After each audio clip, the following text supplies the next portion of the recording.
All right, I believe we are now live. This is now the second live stream this evening. Unfortunately, earlier there was some connection problems, so I've now got this thing running off a hotspot, so I'm hoping that that will sort out the issues, but we'll see. It might be beyond my control if it's a server issue.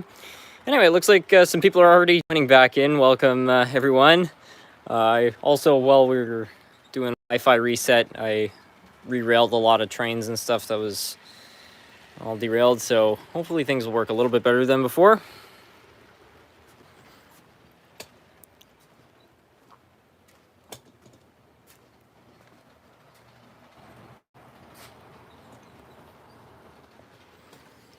Crack the voltage a little here.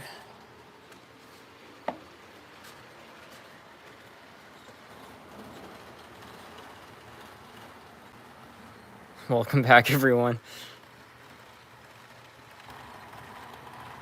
I think we got some new people in here for this one, so that's good. SMT, I got any tips for cleaning wheels? Because I got an Athearn Blue Box Conrail SW1500. I'd recommend just taking a track bright and flip the locomotive upside down, connect a controller to it if you have any power leads or even just some wires, and then just use the track to polish the wheels. I find it works pretty well. The Athearns are pretty high torque too, so it should be good enough to do something like that. There are some wheel cleaners that you can buy, but I haven't really found one that I like. Like there's a Tidy Track by Woodland Scenic. I never found that that worked all that well. The only thing I do suggest is never use steel wool. That's one of the worst things you can do. Never use steel wool on wheels, never use steel wool on track. I mean, if you do it in a separate spot, like you take the wheels out of the engine and you use the steel wool, you might be able to get away with it. But the terrible thing about steel wool is that since it's made of steel, if it gets drawn up by the motor's magnet, it can actually go into the commutator and then it can really bugger things up. So you definitely don't want to be using that. Harrison, why is there no love for trolley / tram and streetcar layouts? I don't know. I guess they're just a little less common than railroads, so as a result, people don't model them as much. But I've always liked streetcars. I wish more cities had them for all the things, you know, I don't like about Toronto. I will say that one really smart choice they made is keeping their streetcars in place. You know, they kind of went against the grain. While every other city was putting in buses, Toronto held on to its streetcars. A huge mistake that Ottawa made. Ottawa used to have streetcars and they got rid of them all, and now they had to spend, I think, $1 billion to build the light rail system, which has had a lot of issues. So yeah, good on Toronto.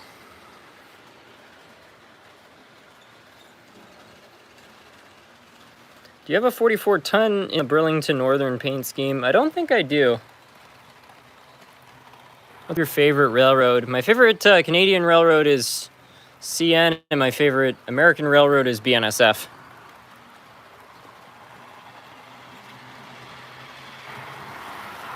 Would you ever make an HO and N scale layout? Probably not. I have thought about adding Z scale to this layout, like this part, because I thought, you know, you can make one of those scenes where you got one of those like kind of ride-on trains. Almost be like a bit of a fair, but yeah, I'm not sure.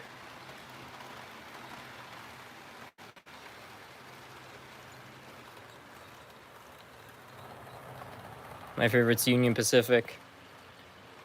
One thing I like about Union Pacific is that they had the craziest locomotives. Like they had the Big Boy and the Centennial and stuff. Like their obsession with powerful locomotives was just unreal. How's the duplex working for you? I don't know. I haven't run it in a long time. I'll dig it out of storage here, see if it still runs.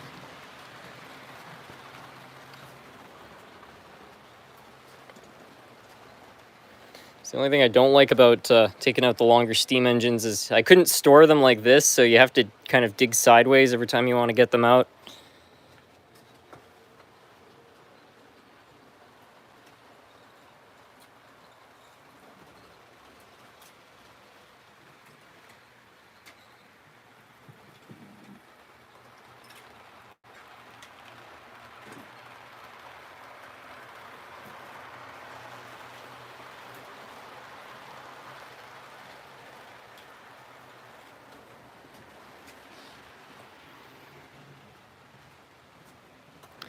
I don't think I want to run this thing through the mountain layout, so I guess I'll reroute the switches, but it'd be nice to see it pull those cars.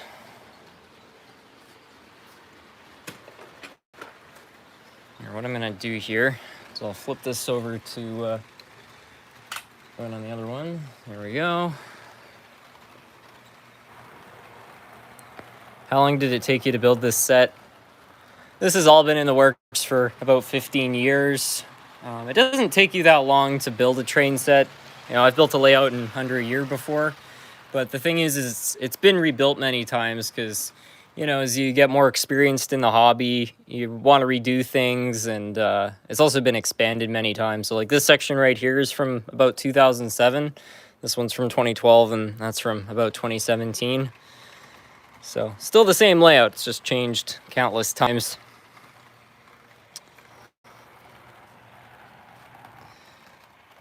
Hey Harrison, 2 live streams in one night. Wow, that is a treat. How is it in Canada? It's hot here. It's pretty warm in Canada. It's about 35 Celsius. I don't know what that is in freedom units, but for Canada, that's pretty hot.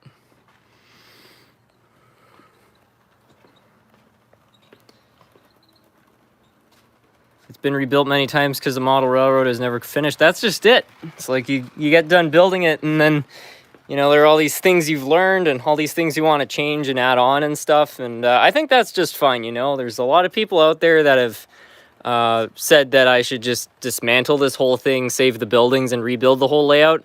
And from a practical standpoint, that's wise. It would be a much better idea from a reliability standpoint to just, you know, rebuild the entire layout. But in my opinion, this has got more character than a completely rebuilt layout. You know, it's got history. This is the same layout I had when I was a kid, and as I've grown over the years, so has the layout. And you know, too, it's like if there's any part you don't like before this used to be a single track, and I found that kind of bottlenecked the layout, just add it on.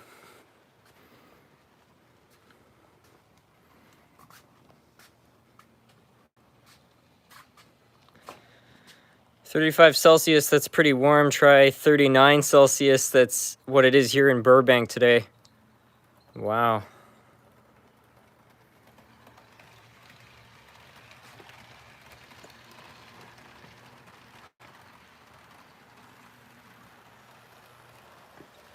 What are your thoughts on the 17-year-old that derailed a BNSF train? Well, that whole situation is so sad. I mean, you know, I don't know what he was thinking doing that. It's so weird too, because that story, you know, got into the model railroading community first, and it's funny kind of seeing it pop up in all these other kind of mainstream outlets now. But yeah, it's just crazy with the clout chasing these days, what people are willing to go to. You know, it's like a few months ago there was that guy, what was his name? Trevor Corey or something, and he did this video where, you know, he crashed his plane on purpose, and now we've got, you know, people messing with rail equipment. Really, really bad. I hope that that's the last time something like that happens.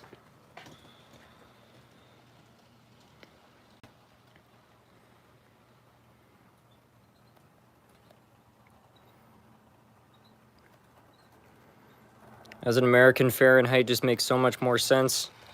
Well, Canada is kind of funny because we use the metric system for, you know, our roads and everything like that. But if you're building something, like every tradesperson I've ever met measures stuff in feet. Like, I don't know anybody who says, hey, can you get me a 1.5 meter board? Like, that's just ridiculous. Everybody's like, hey, can you grab a, you know, 4x8 or something like that?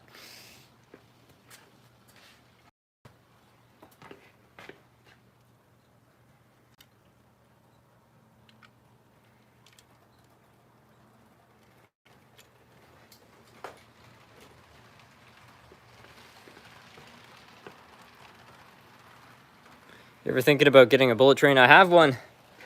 Got a Shikansen set. It's all disassembled at the moment. It does work.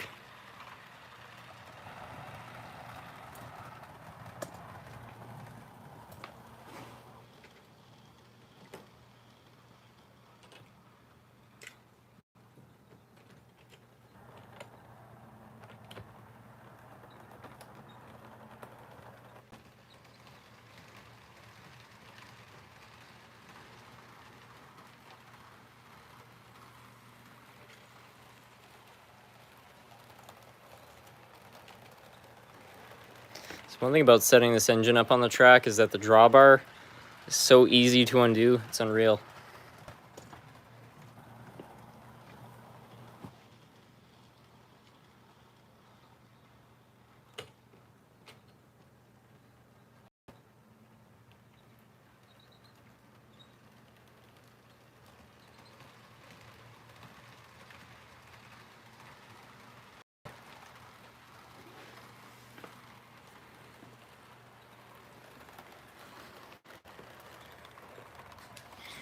Okay, well, started on the first try. That's nice.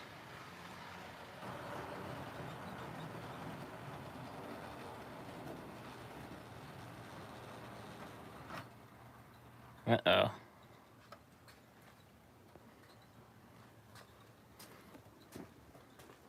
Good to see you back up and running. Well, hopefully it will stay that way. I think it is functioning a little bit better now that it's running off a cell phone instead of the Wi-Fi.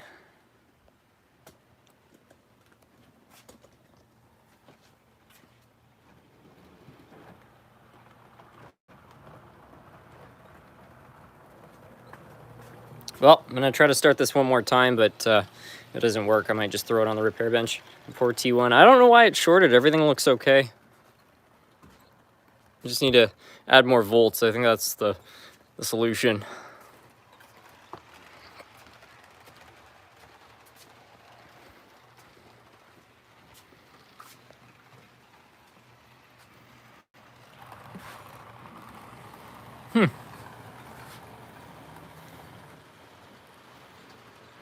And it's derailed.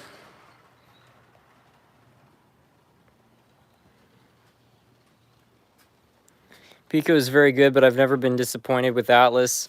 I really like Atlas's, straight pieces of track and their curved track, and it's relatively affordable. The only thing I find about the Atlas switches is that the units that go on the side, if you put one on a curve, it causes derailments.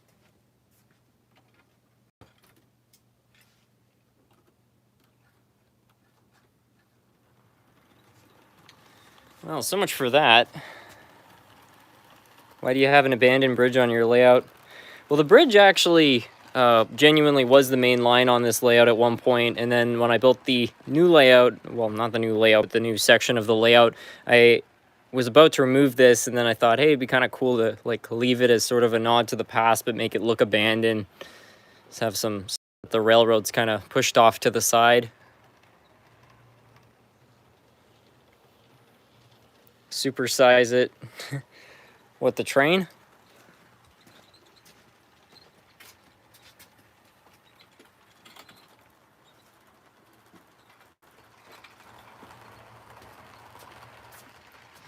See if this relic will start.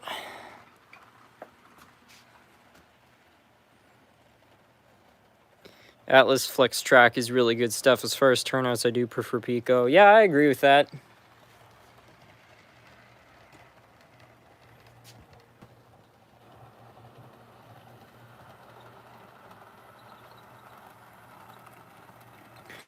What are your opinions on ON30? I like it. I've never really worked with it before, though. I've seen it at train shows and things like that, but yeah, I don't know. I don't have too many opinions on it. It's a smart idea. Like, why not reuse HO track for, another scale?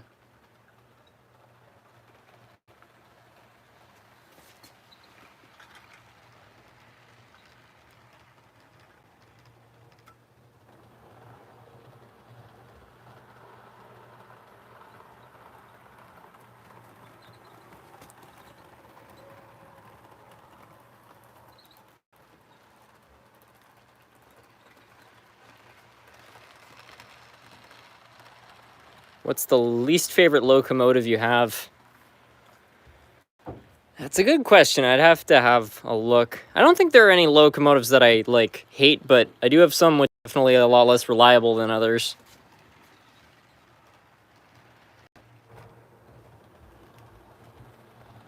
The Brow Talent still works. It's been sitting for a long time. It has a bad gear, but I think it still runs.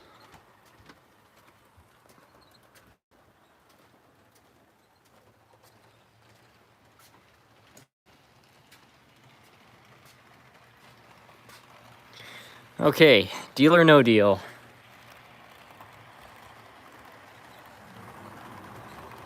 It's off to a good start.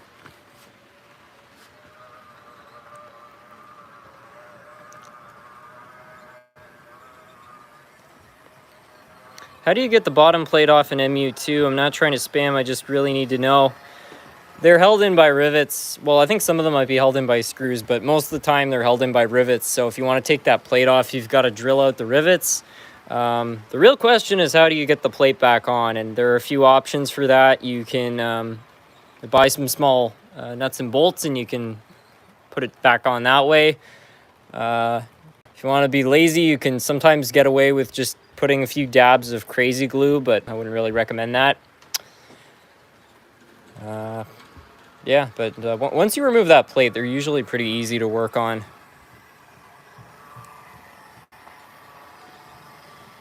I'll bet one of Harrison's least favorite locomotives is one of those Quail Valley locomotives. That's not true.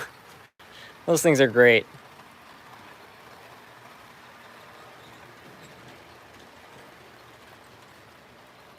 My least favorite engine is probably that BL2 I bought a few years ago at a train show. I found it for $1. It actually runs pretty well, but I don't know. I've never really been a fan of that design. They're kind of cool. They're really unusual, but also sort of ugly.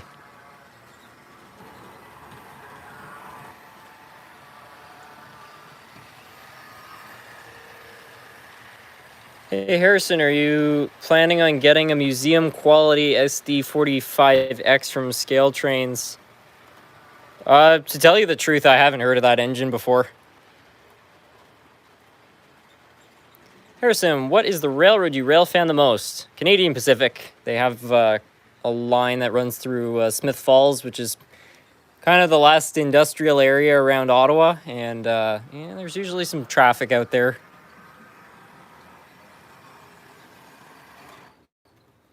Whoops.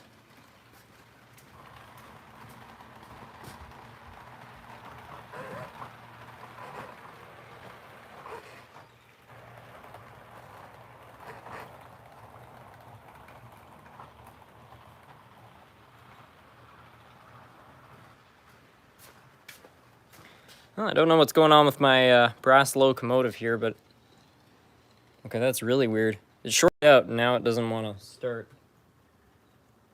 Oh, I see what happened. It actually threw the thermal switch on the controller. You see that? Well, I guess that's the end of that engine for tonight.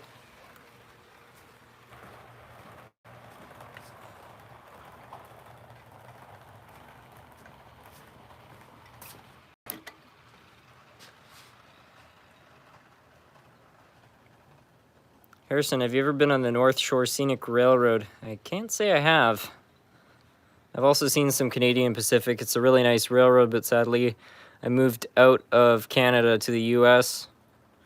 Well, I guess it depends on what part of the United States you're in, but I've definitely seen Canadian Pacific engines out there. Well, especially now that they bought out Kansas City Southern, I imagine there's going to be a lot more Canadian Pacific traffic. What are your opinions on Union Pacific 844? Well, it's an interesting engine. I believe it's the only Union Pacific steam engine that was never taken out of service. It's personally not my favorite engine. I don't love the way it looks, but I do respect its history.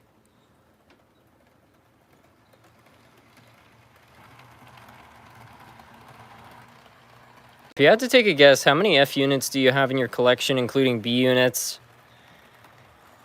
Well, I think I have probably about 500 locomotives, and the F units definitely make up a pretty large portion of that. So just a rough number, I'm going to say there's probably 50 of them. What's the fastest locomotive you have? The fastest engine I have, I think, is either the Shikansen or this little Rock Island locomotive. Let me see if I can find it here. I don't know why I moved stuff around. It used to be there. It's probably up here somewhere now. Where the heck did it go? I guess it's gone. In all seriousness, though, it's got to be around here somewhere.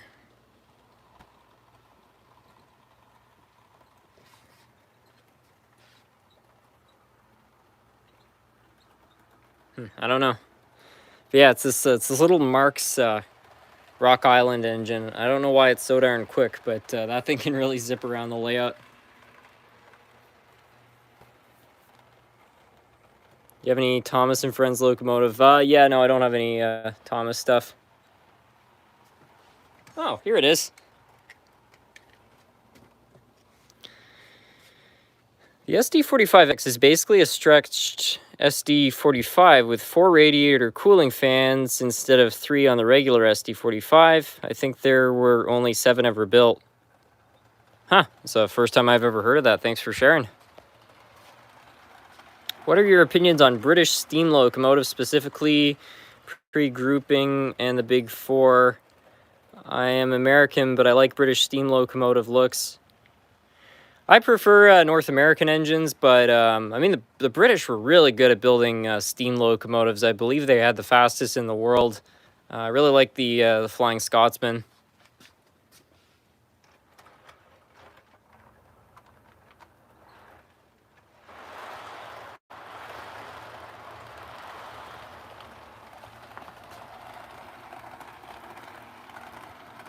CSX runs 2 Canadian Pacific trains from Montreal to Chicago on I-166 and I-165 through Northwest New York, Erie, and PA, Cleveland, Ohio, and North Baltimore. Well, there you go.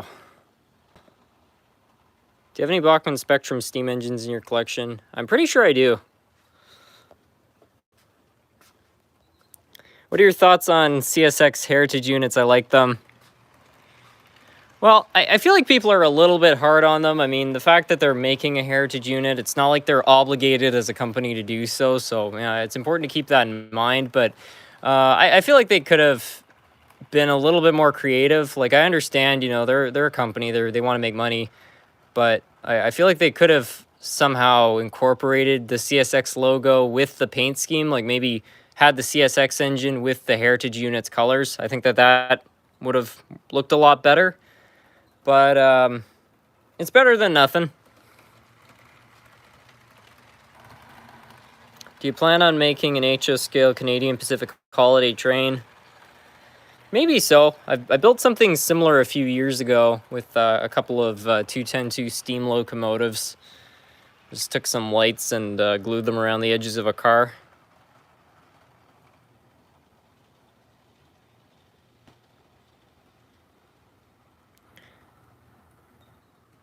I think the SD45X is also the first single prime mover unit to go over 4,000 horsepower, but don't hold me to that. How many locomotives can you run at once on the same track? I've run 9 locomotives on the same layout before, but realistically, I could probably run more like 5 on this layout, all on the same line. I mean, there isn't really a specific number, but it's really how much your controller can handle, and I think 10 is probably pushing it. What's the worst runner in your collection? It's this little 040 that I bought a few years ago. I'll actually get it out because I rebuilt it recently and it's running slightly better. But first I'll run the Rock Island engine just so everyone can see just how quick this thing really is.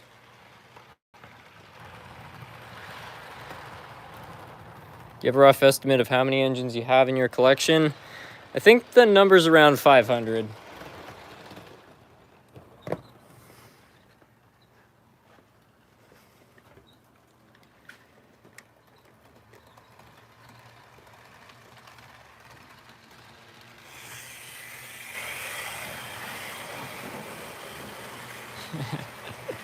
Yeah, not bad, eh?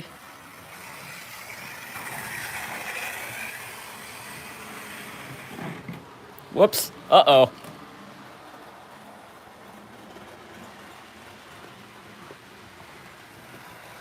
It's got to be the funniest derailment. It somehow, like, hopped off a straight piece of track and then right into the path of this thing.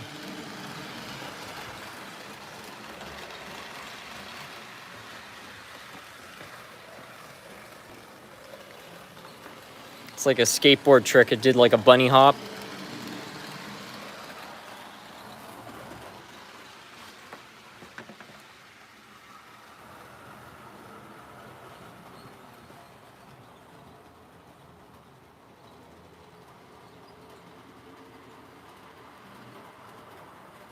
We should paint that little critter up in NASCAR livery. That's a good idea. I don't know if I'd want to do it to this locomotive though, because it's the Rock Island line. I like that railroad, but I think it's just perfect that this thing is like super speedy. It goes very well with Johnny Cash's cover of the Rock Island line.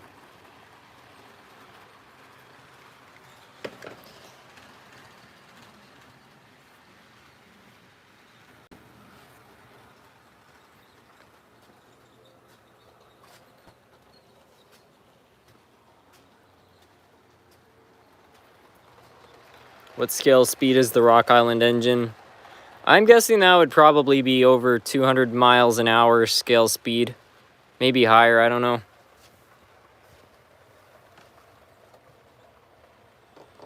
Just looking for that engine I was talking about earlier.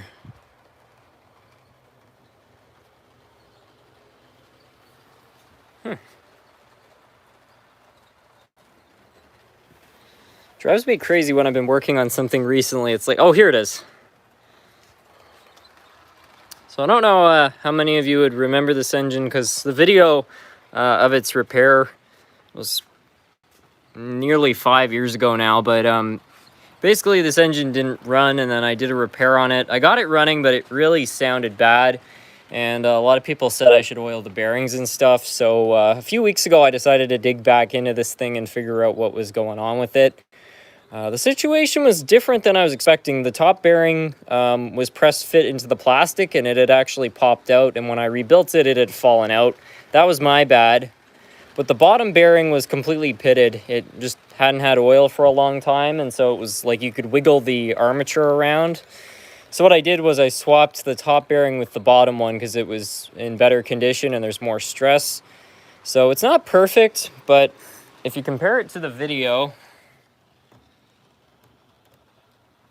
you can see that it definitely runs a lot better. Yeah, this engine's very low quality. It's probably sold at some kind of, museum or something in like a kid's train set. I think it's a Mahano product, but I don't know where. It's probably Play Art. Yeah, it's a Play Art.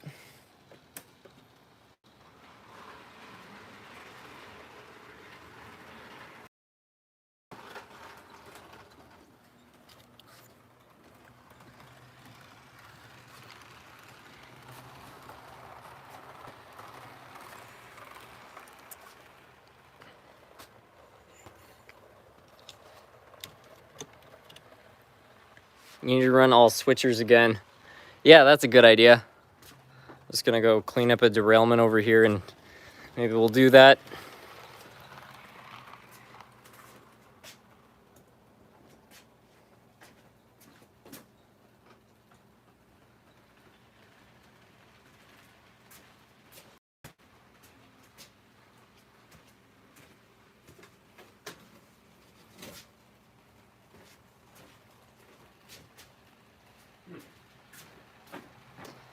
I thought I had a few more cars here, but I guess there was only 4. Can you run an RDC Bud car? Yeah, I can do that.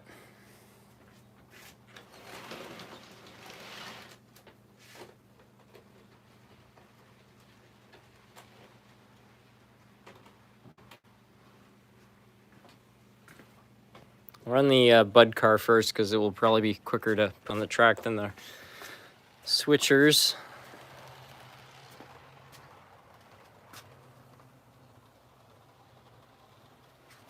So I've got this Bud car. That one uses bands. I think they're probably broken, but up here I got this Bud car. This is an old Triang Hornby one. I've had this thing for quite a long time. I got it back in 2012. It was at Hobby House, and it's never run very well. Probably should try to rebuild it again, but anyways, let's see if it will start here.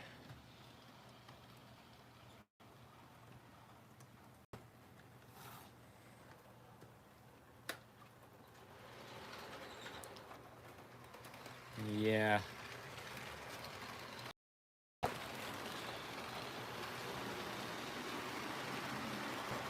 Come on, little buddy. Hey, there we go.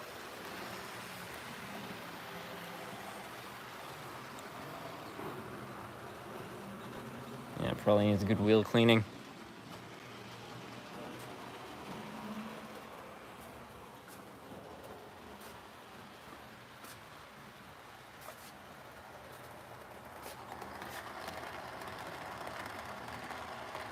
Are you doing a smaller layout video? That's probably going to be in about a month, within the next month.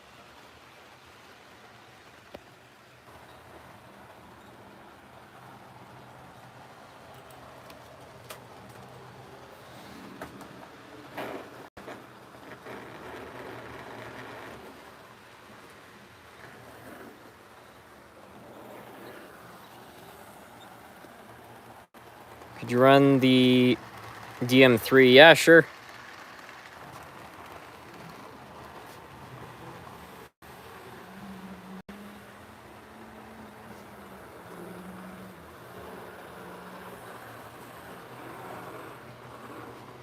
I think it's starting to work the bugs out.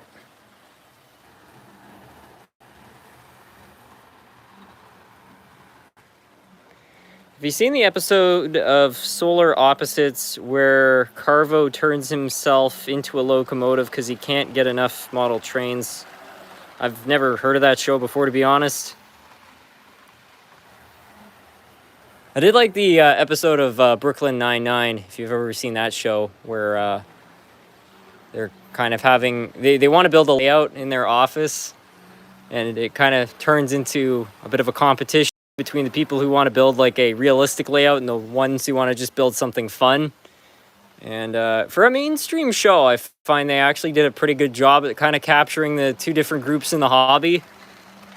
Because you definitely do see a lot of that. You see the people who kind of more like me who are just kind of building random stuff, and then you got the other people who are all about building something really realistic.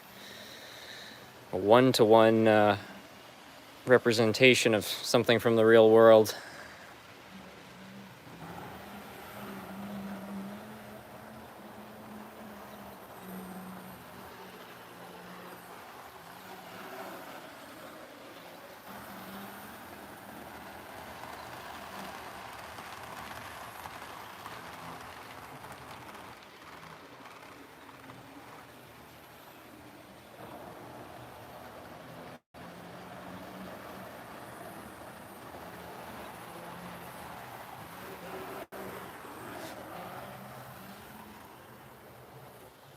Please run the DM3. Yeah, sure.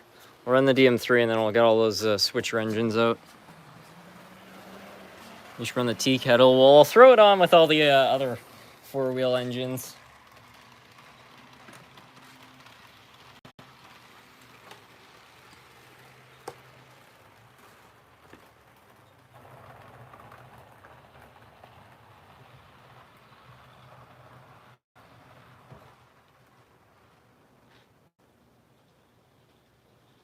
I gotta say, despite the amount of wheels on this locomotive, it's very easy to put on the track just because if you line them up straight, you kind of just plant it on and it sort of just aligns itself.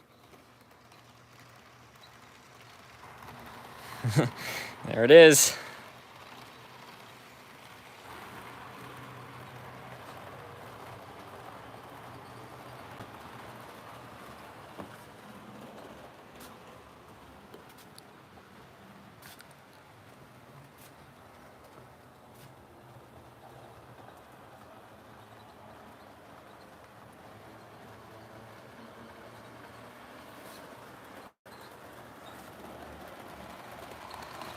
Watching during class from Australia.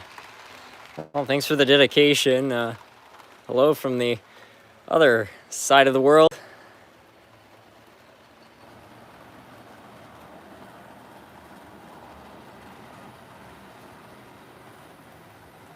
Can you run a lifelike Santa Fe high hood? Sure, I'll run the switchers before that though.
At some point along the way, this is definitely going to result in some kind of disaster.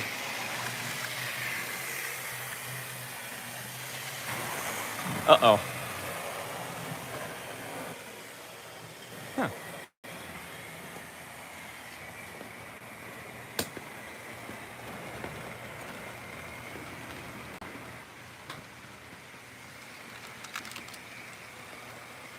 How can you tell if you're part of the draw?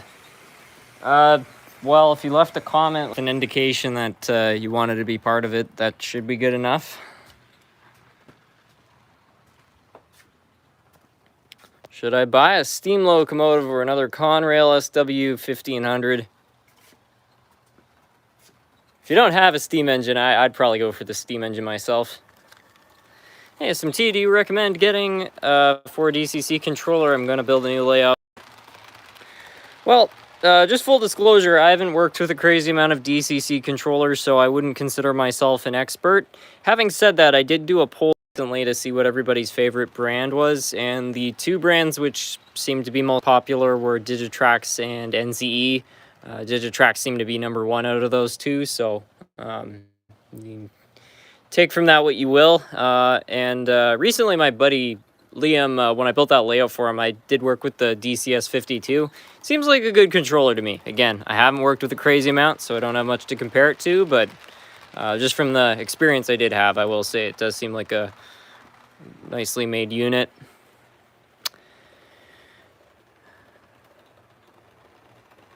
Run the Union Pacific Big Boy or DD40. I already ran both those engines, so I'd kind of prefer to run something else if that's okay. Harrison, do you have any advice on fine-tuning a Tenshoto gear tower? I managed to get the locomotive going, but it's difficult to turn the gears in the tower. Thoughts? I would remove all the gears and clean them really well, because those brass gears can be prone to oxidization, so just clean them down. Don't use anything too abrasive, but just polish them up a bit, and just add some oil to them. I find once you get the engine running, it is going to help break in, but you'll get a bit of a head start if you do that. Because when I got that old gear tower, I don't think, well, in my case it was on a hobby town, but it had been sitting for a long time, and it was the same situation. It was hardly turning, and then I got it turning a little bit, and then once I actually got the engine moving under its own power, it kind of cleared itself up. Rail watching, thank you so much for the super chat. Here, Harrison, could you run my all-time favorite locomotive? DD. Of course, right after I just said I wasn't going to run it, somebody puts a super chat in for one. Well, I'd feel bad since you paid $5 not doing that, so I guess I will.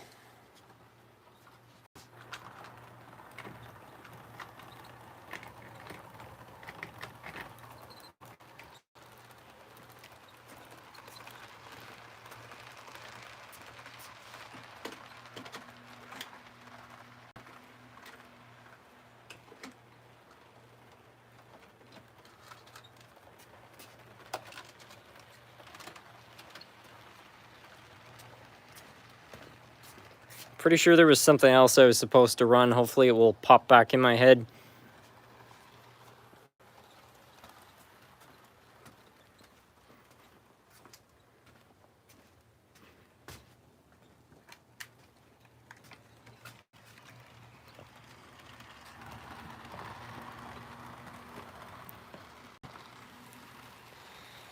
Howdy, Harrison. How have things been? Any new engines being worked on? Not within the last few days because I was on vacation, but yeah, things are going pretty well. Had a fun vacation in Maine, and yeah, there's definitely going to be some project engines on the way.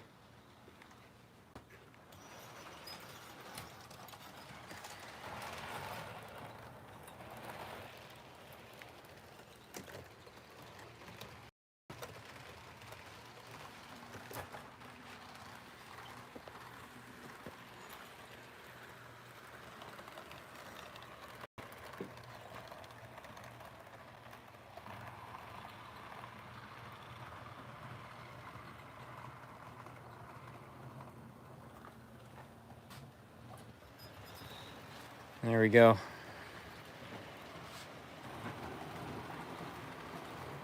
Santa Fe High Hood, yeah, that was it.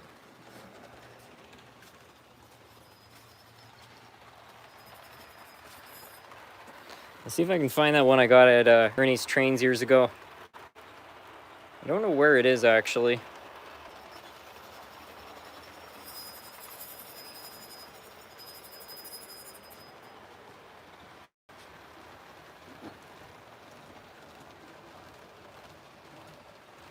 I imagine since it was one of my older engines, older parts of the collection, it would be somewhere on this shelf, but I guess at some point maybe I moved it. Thank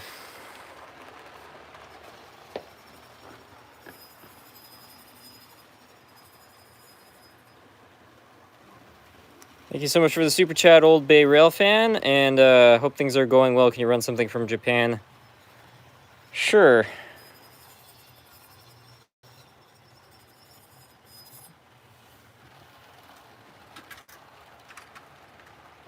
That should work.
Looks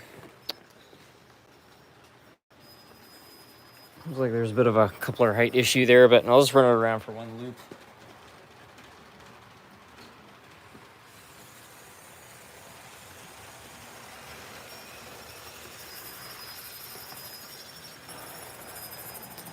You can see it still runs. I paid $8 for this Locomotive back in 2013, and well, it's still doing it.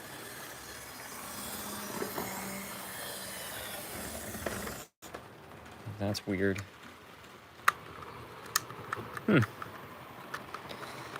Truck is something's not right with that locomotive. Look at those wheels.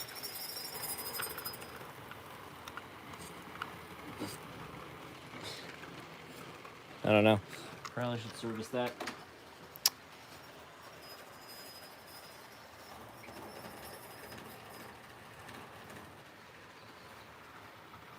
What do you recommend for weathering? I do pretty simplistic weathering. I just get a matte finish brown, like a light brown paint, and I just kind of dust the cars with that. There are definitely more professional methods out there, like you can shave a pencil, like shave little parts off a pencil and you rub that on the side of the car. Sometimes that can lead to some good weathering effects, but yeah, I find just a little bit of matte finish spray paint, honestly, usually does a pretty good job. Like, I'll just stop this for a moment here. I try not to like kind of overdo it with the weathering, but yeah, just like a little bit of frosting with the spray paint there, and to me that looks good.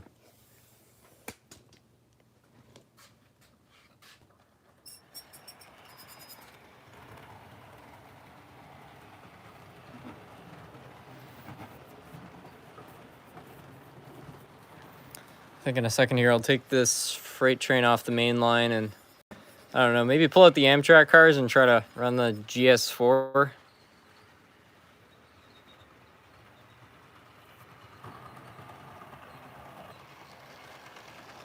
The layout's looking very good, SMT. Lots of trial and error to get it going well. Keep on building. Thank you.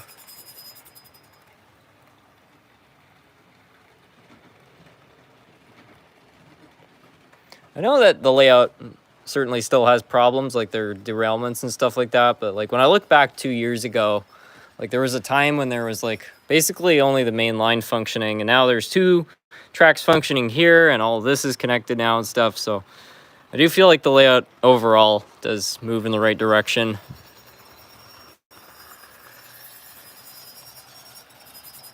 This freight yard was the best choice ever too.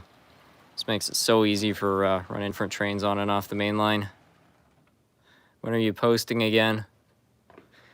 Well, there'll probably be a video out in the next 3 or so days of the N-scale unboxing, and then after that, probably be a repair, and then I think I'll do the fan mail unboxing. The fan mail unboxing is going to be a large one. There's quite a bit that has that I found. I did kind of like an audit of all the mail I had, because before I was just throwing the mailboxes in with the stuff from eBay. So what I did was I actually went through and I organized it. So I figured out, you know, what should get open next. So it's just all a little more clear. Oh, I forgot to throw the switch.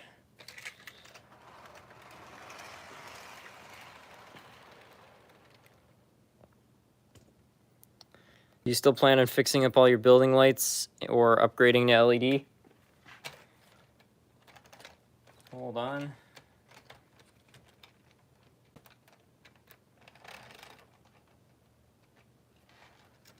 Yeah, I definitely still want to do a lot of upgrades to the lighting. The wiring for the lighting is kind of pitiful, if I'm honest. It's just really old and was all created at a time when, you know, I wasn't being as careful. Like I was like, you know, 10 years old, just going down there with wires, tying everything together. I didn't even know how to solder, so that wasn't very good. So I definitely want to fix all that just so that it's more reliable. But I think I'm going to stick with incandescent bulbs. I just kind of prefer the light that they produce. I find it's a little bit more of a natural look. I would like to get a different power supply though, because my concern is if I add too many incandescent bulbs, the amperage is probably going to be a little bit too high and I'll end up frying the controller.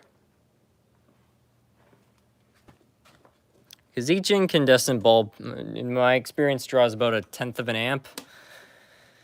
So a few is not that bad, but you know, once you get to 10, you're drawing an amp of power. That's a pretty heavy draw for a small controller.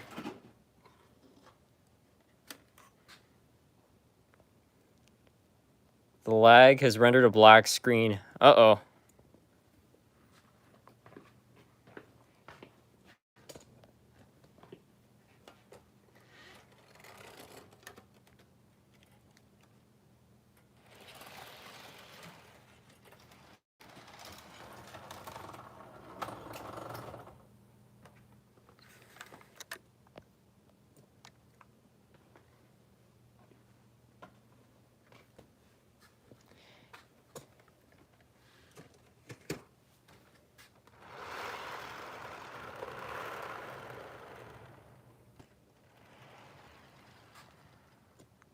Thoughts on Proto 2000? I quite like Proto 2000 products.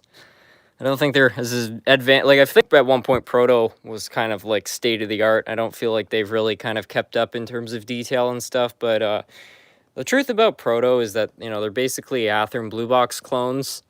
And as a result, you know, they're based on a very good drive, so they're quite reliable. They're not as reliable as the Blue Box engines. The parts were not as high quality. I've seen a lot more Protos with like split gears than I have on actual Athearns, but they still run really well.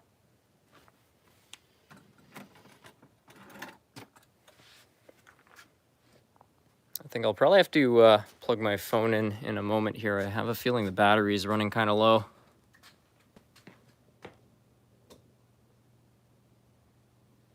On the next train, put a flat car behind the locomotive and put a Gandy dancer on that.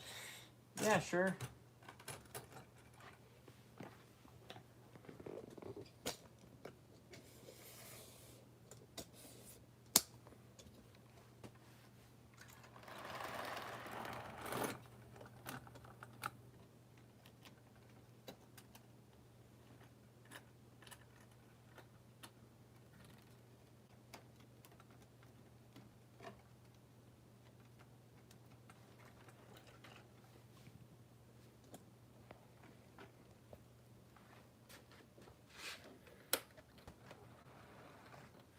Just gonna stop this. I'm just gonna go grab the Go locomotive.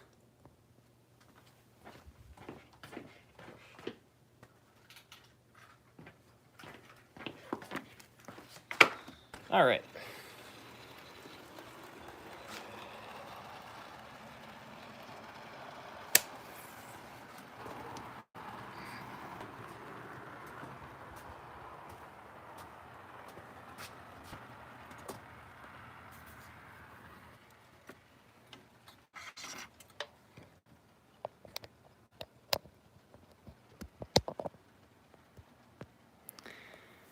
I've owned a few Proto 2000s, always amazingly detailed and great runners. I also tested a friend's Proto 2000 steam engine and was blown away by the detail.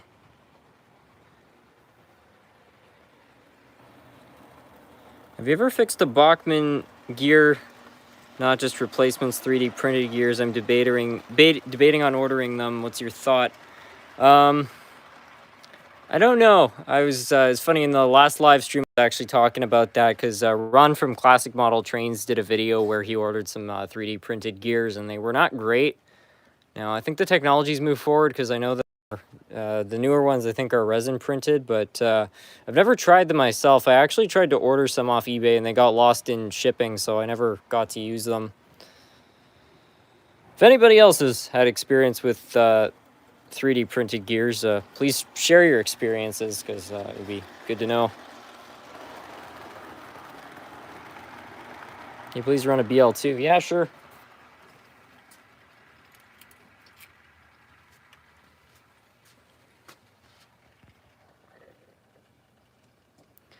you have any Soviet/Eastern Bloc locomotives? I think I have like one or two.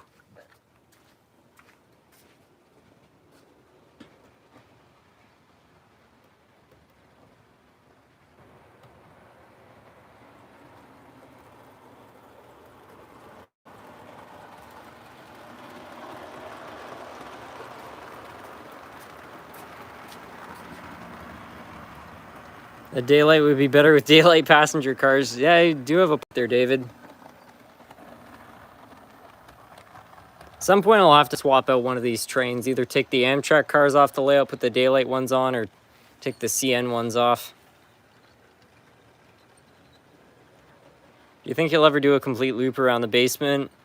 Probably not, just because we use the other side of the basement to bring stuff in through the garage. So if I wanted to build the layout around there, even if I, was allowed to use this space, it would kind of be in the way of a lot of things.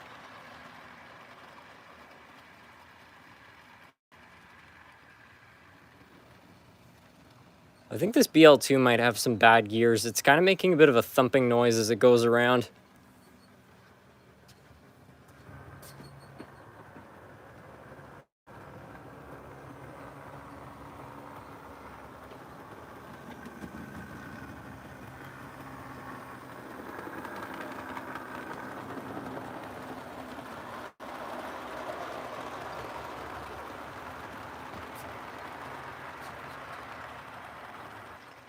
SMT, for my layout, should I go back to realism or what I enjoy? Because I keep getting judged on Facebook groups for my layout.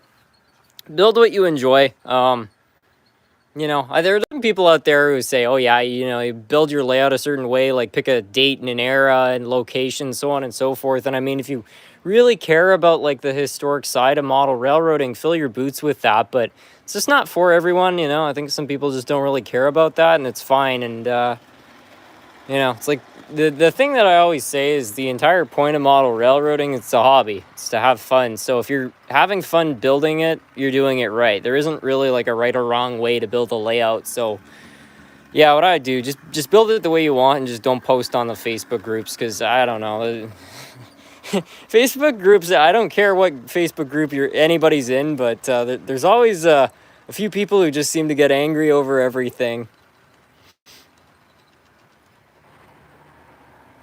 Like an world Facebook foamers. Yeah, it's just, it's silly. Some people, I think, they have too much time on their hands. You own any S-scale stuff? I can't say I do.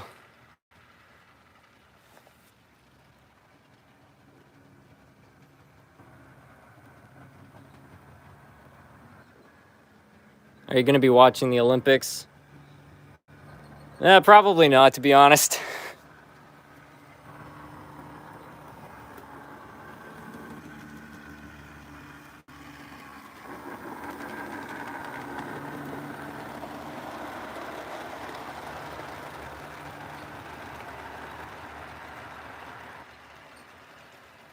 My take on model railways, we're all just playing around with very expensive toy trains. Yeah, pretty much.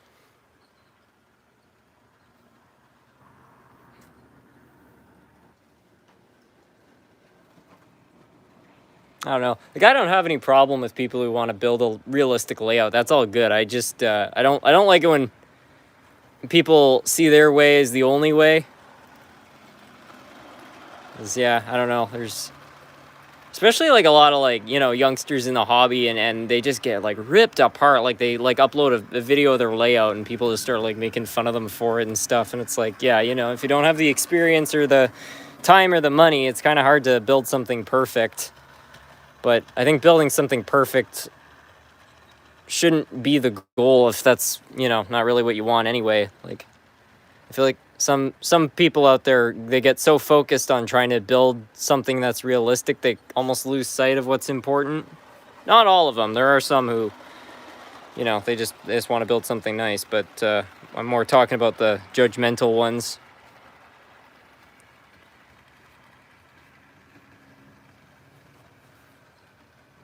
The Late Show with SMT Mainline, yeah.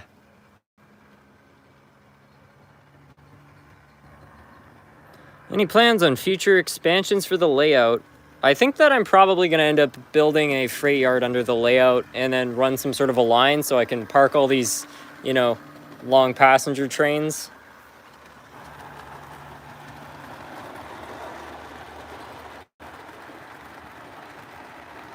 I get ripped apart for it in some groups. I'm 14. I'm trying my best. Yeah, exactly. And I mean, if you're having fun with it, like, all the power to you.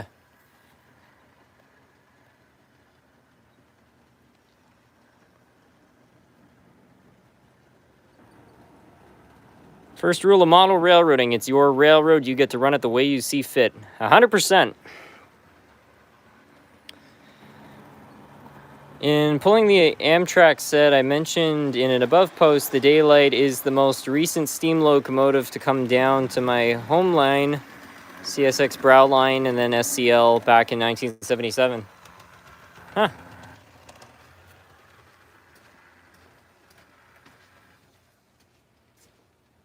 So the BL2 is skipping off the job. Do you have any plans in place for the layout if you ever end up moving? Not in particular. I mean, the good news is that since it was built in sections, I feel like if I wanted to take it apart, I could probably cut it up into those sections again and then just move it that way. But yeah, I'm not really sure. I'm looking for property right now. You know, I want to find a home or something. Nothing too big, but you know, if I manage to buy my own place, it's my space. I can do whatever I want with it. And if the living room is what needs to get sacrificed for it, so be it. I'm fine with that. So, yeah, I don't know. I don't know if the layout would get moved there or if I build a satellite layout or what the case is. But there's a lot of options if that happens. Ideally, I'd love to buy a garage. Like if I could just buy something that I could store the layouts in, store the Regency in, store the boats in, that would be good. It would like kind of cover everything because I don't know, it would be kind of cool having a layout and then in the background you got like classic cars and boats and things like that. It's all sort of machinery.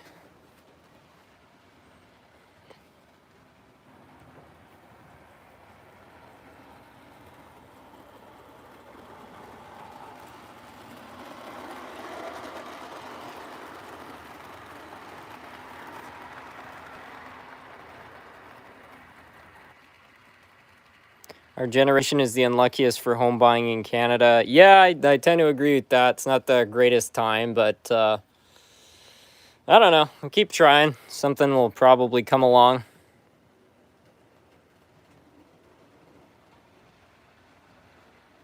Yes, take to the living room.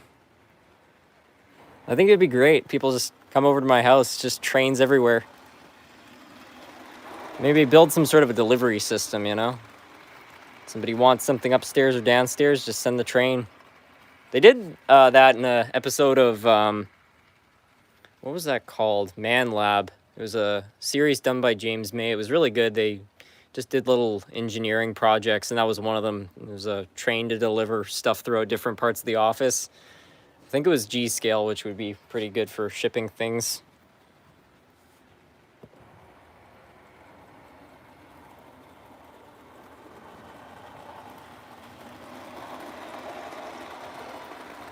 I model a little bit of everything, and I'm into modern high-tech speed and old American steam, but I model a bit of everything. It just reminded me, I think somebody put a super chat for me to run a Japanese engine.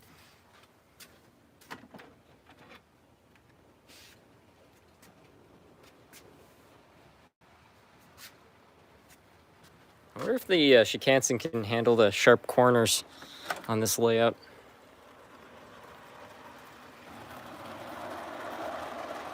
America isn't great for home buying either at the moment.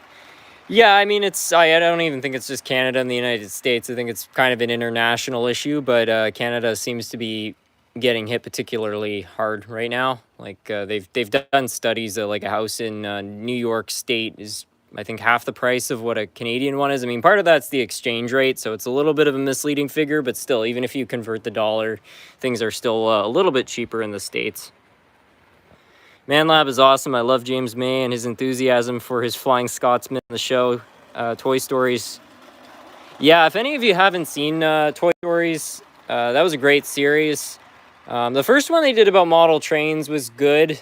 It's a bit of a sad ending, but they did another one a few years later called The Great Train Race, and that's got to be one of the greatest episodes of a show featuring model trains. It was so entertaining. I mean, I don't want to spoil it, but basically they rebuilt a railway that used to exist in HO scale, not building a model of it, but they literally relayed the track with HO track. And then they challenged the two creators from Miniature Wonderland in Germany to a race. It's really, really entertaining episode.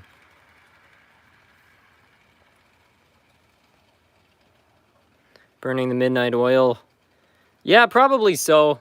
I mean, I'm up pretty late most nights. It's just that right now my parents are still in Maine, so I can pretty much just do these live streams as late as I like.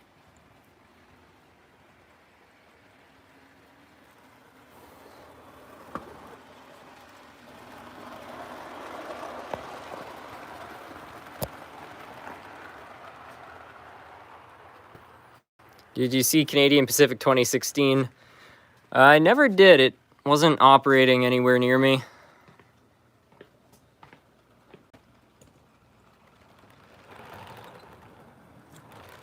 Did your girlfriend go with you to Maine? Not this year. It was just a family trip, but we might end up going on a trip in the fall or something.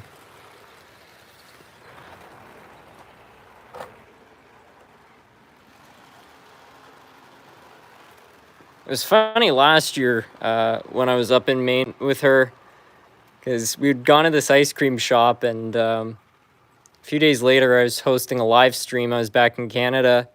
Somebody said, "Were you at Goose Rock's Dairy in Kennebunkport, Maine?" I was like, "Yeah, I was." "Oh, I saw you at the ice cream shop." Anyway, I guess they didn't know I was in Maine, so they didn't think it was actually me. They just thought it was a lookalike, but it's kind of crazy to think that somebody who watches the channel just happened to be at the same place at the same time.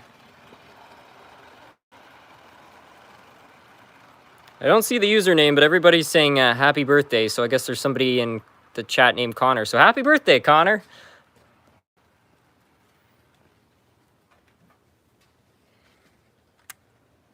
Oh, here we go. Connor Randall. Yeah, happy birthday. Oh, yeah. So powering the track. Whoops.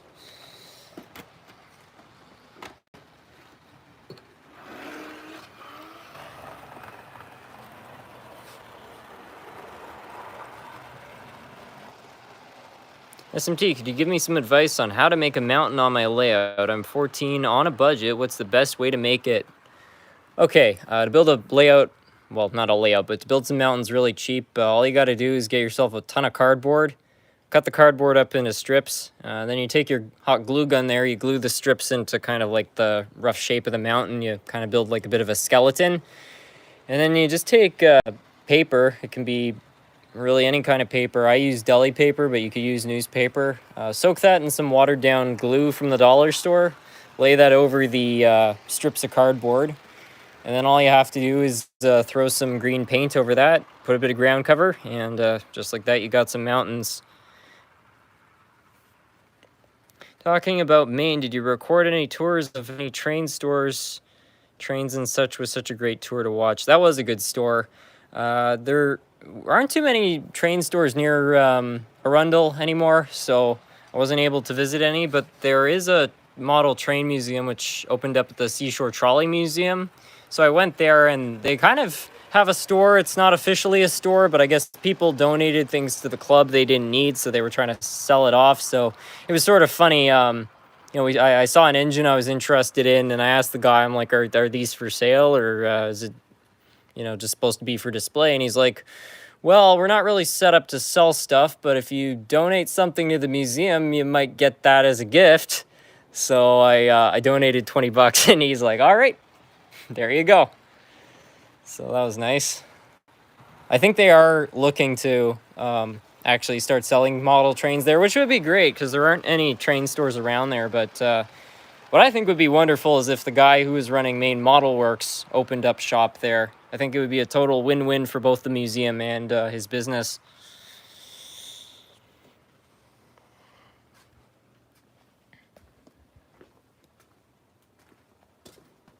Do you have any experience with ceiling layouts? Any tips? I've never built one before. I think the only advice I would have, even though I haven't built one, is to definitely make sure you have some sort of a guardrail, because it really wouldn't be funny to have an O-scale or G-scale engine falling on someone's head.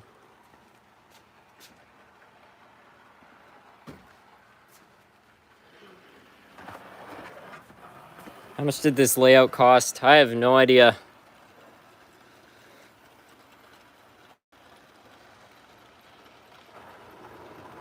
Besides the Hiawatha, are there any engines that hold sentimental value? I would say so. I'll see if I can find it.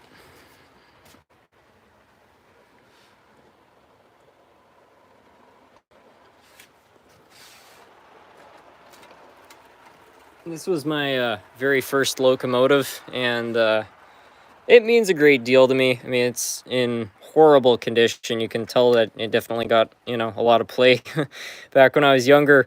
But if somebody offered me $1,000 for this thing, I wouldn't sell it. And I know it seems crazy because it's probably, in terms of monetary value, probably not worth more than $1. But yeah, a lot of great memories.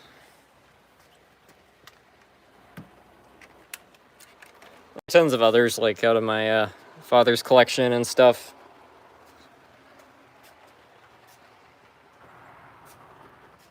Did you just end a live stream? Well, I had another live stream going, but there was a lot of lag issues, so I tried to restart it in hopes that it would improve things.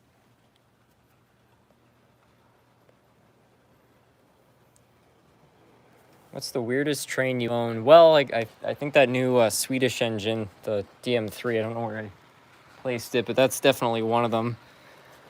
I feel like I've still got a few other kind of wacko ones. I got the weird Buick kind of rail car. That's a bit of an odd one. What else?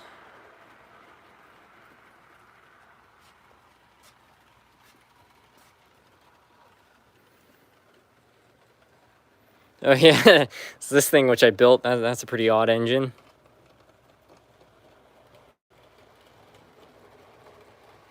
Have you heard of the iCar? It was a camera that works with very early iPhones. I've seen videos of it. It's a cool concept, but the camera quality is not all that great.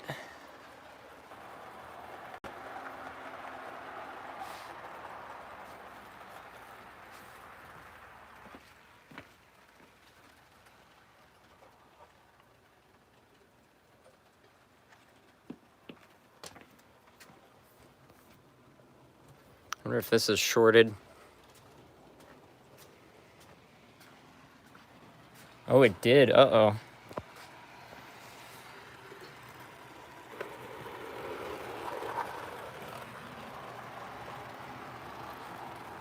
Show the play button.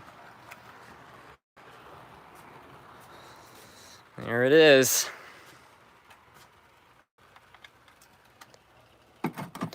Never thought I'd see the day.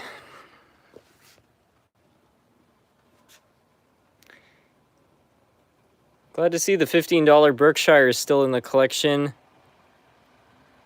The gray smoke box is such a nice touch.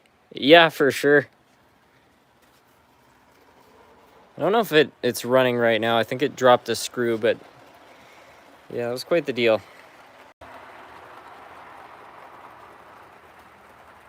Will you run the camera train someday for a video? Yeah, probably. I'll have to recharge the batteries and get that whole system working again.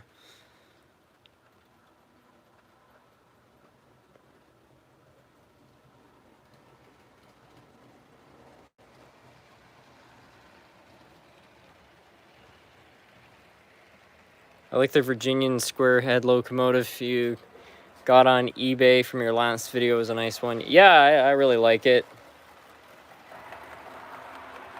I thought it was funny because I guess there was some similar American engines, so I kind of see what the previous owner was kind of trying to make with that, but it's funny because there were some rail fans from Sweden who watched this channel, and they were like, "What have you done to our baby?" which is pretty funny. I remember seeing some similar reactions too, because of course the Wakefield train, which I grew up with, this locomotive right here used to be in the original Swedish colors. It was all red, and when it arrived in Canada, for some reason they decided to paint it white and green, which I personally think looks really nice. But since it was a Swedish locomotive, it made its way back to some Swedish forms out, back when they were running the railway, and there were a lot of people from Sweden that were not very happy with what we had done with it.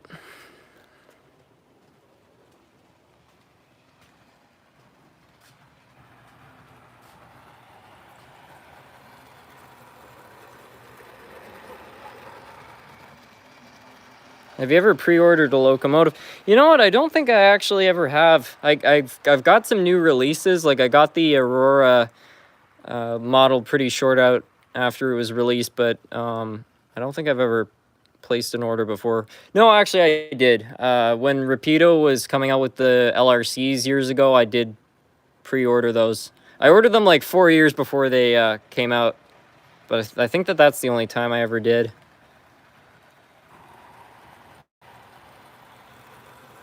Harrison, can you put a price on my very rare gold watch from BNSF Railroad? The hats have never been worn from 2014. It has the BNSF logo and bell. I wish I could say. I have no clue. Can you do a locomotive roster update? I really should.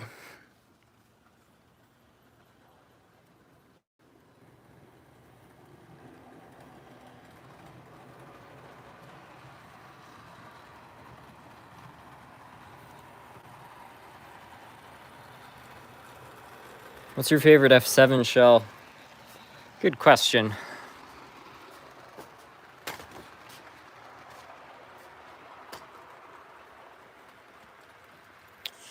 I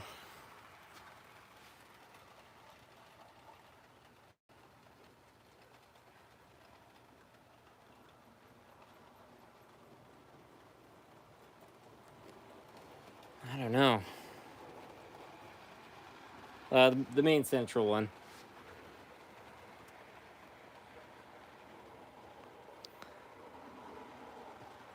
Do you have a train layout bigger than HO scale? Yeah, well, it's not a layout, but we got this set up on the floor. I don't know if this is plugged in right now, but see if I can get any of these things to run.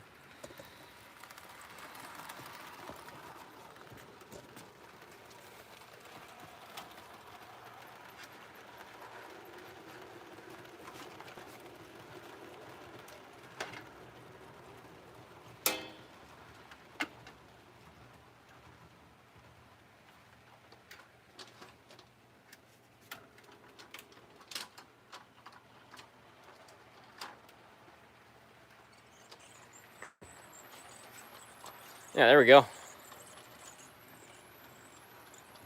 I just got a Proto 1000 and it keeps shorting out. Any suggestions?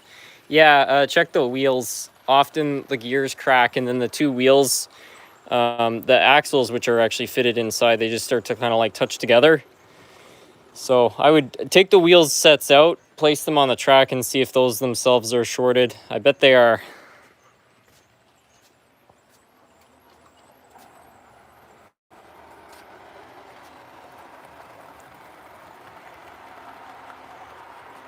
Just subscribed, thank you. Pre-ordering the Scale Train CSX chassis heritage unit. I'm scared to touch my Proto 2000 locomotives with something.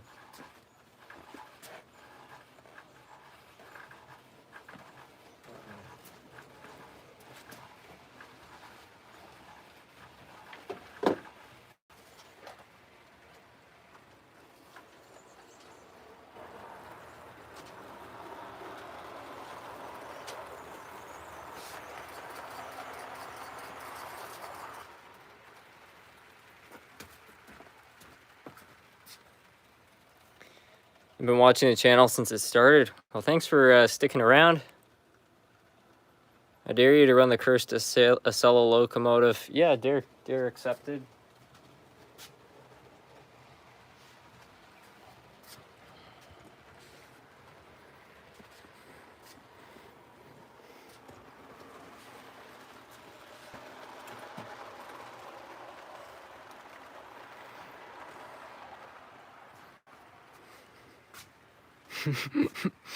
Every time I place this thing on the track, I get flashbacks to when I flung this thing off the layout.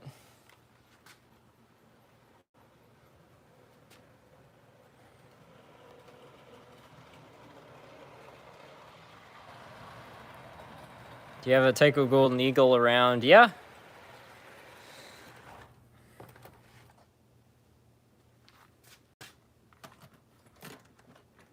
I gotta say, I'm pretty impressed with that daylight locomotive. It seems to be running very well. It didn't even derail once. This guy owns everything but Hornby. No, I got some Hornby stuff.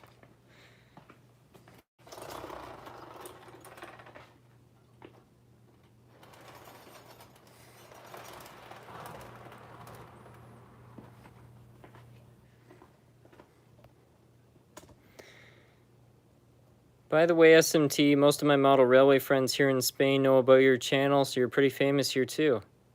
Huh. I wouldn't have guessed.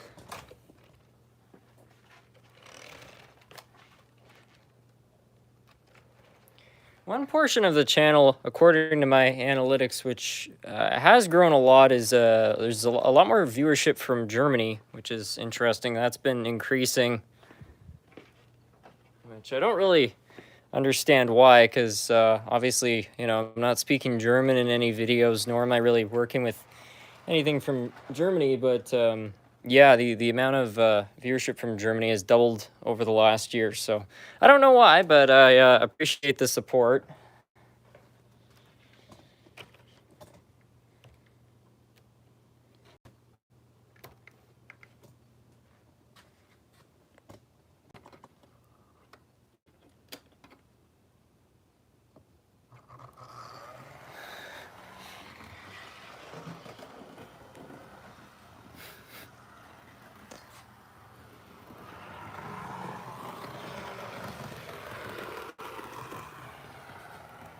Looks like it's running pretty well. Harrison is a German name. Is it?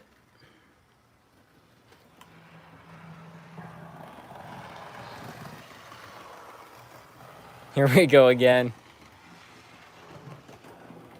I like to think that the days of flying Acelas are done now that the layout has 22 radius, but I should never take it for granted.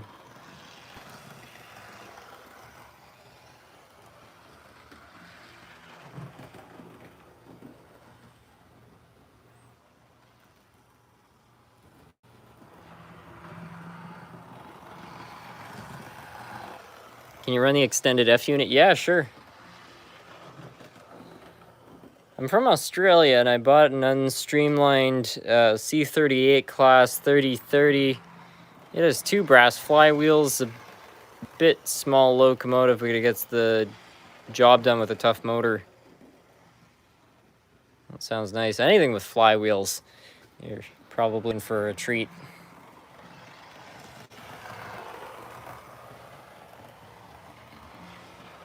I was there. It was a sad day indeed. I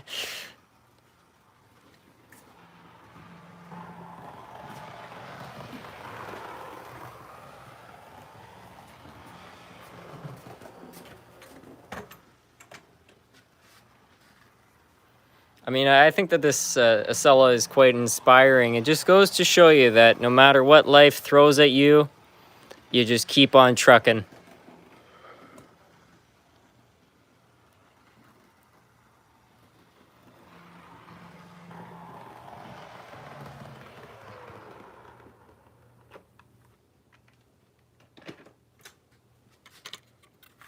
How many Amtrak trains do you have? Probably about 10.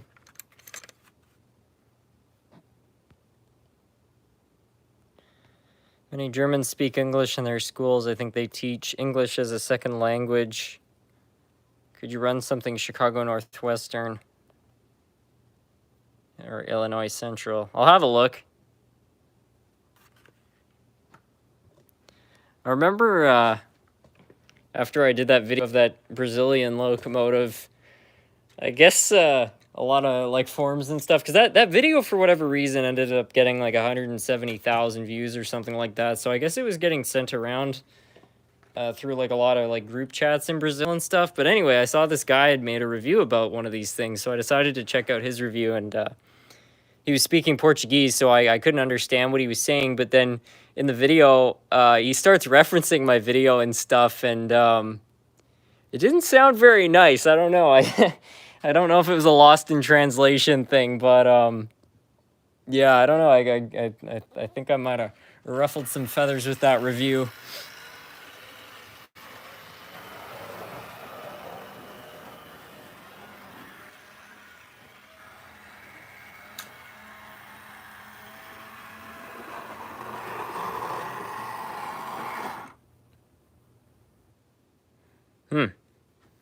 That's new.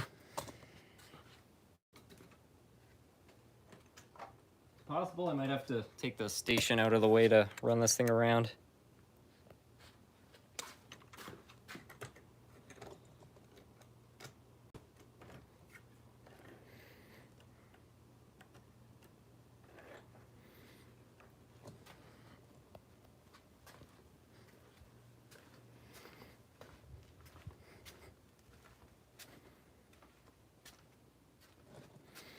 You never fail to get a giggle out of us every time you run it. It's one of a kind, all right.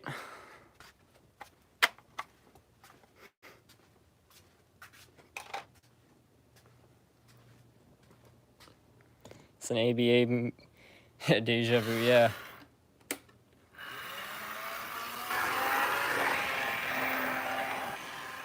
There we go.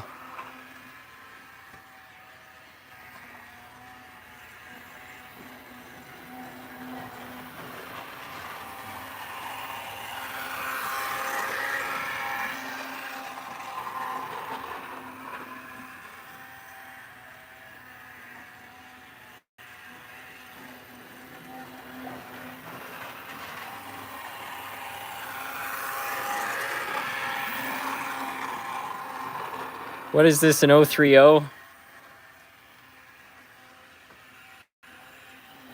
I don't know what this engine would classify as.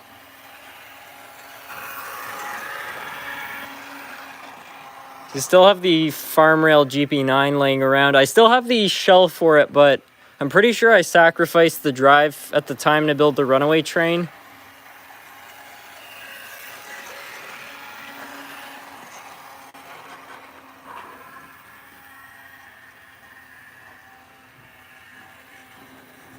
Now we need an ABBA. Well, I figure if I'm ever going to build another one of these, I may as well just put 3 B units in the middle and make it the ABBA.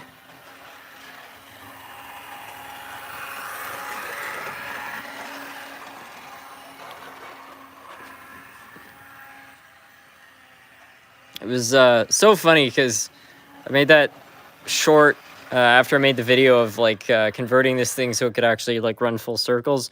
I made a short which ended up getting pretty popular, and it was hilarious seeing a lot of different model railroaders who are not familiar with this channel's reactions to this, because I think a lot of them were like, okay, it's a video about a model train drifting, and then they start watching it and it's kind of a double take, or they think, you know, I was drifting an ABA set, and then they realize it's all one locomotive, and a lot of people got a kick out of it, but there were some people who were like genuinely angry about this thing, which I thought was hilarious.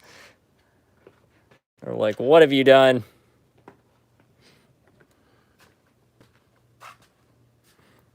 You would be a super trooper, yeah.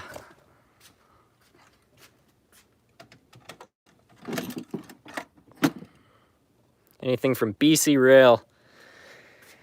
Yeah, well, I'll see first of all if I can find the Illinois Central, and yeah, there we go. Now for BC Rail. It's not the finest specimen, but you know, it runs.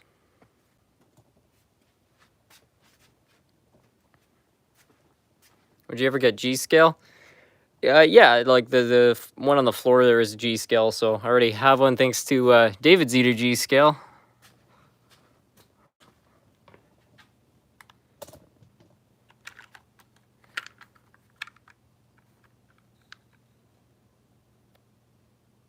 Can you show us how you store your rolling stock? I don't know. It's kind of a nightmare at the moment.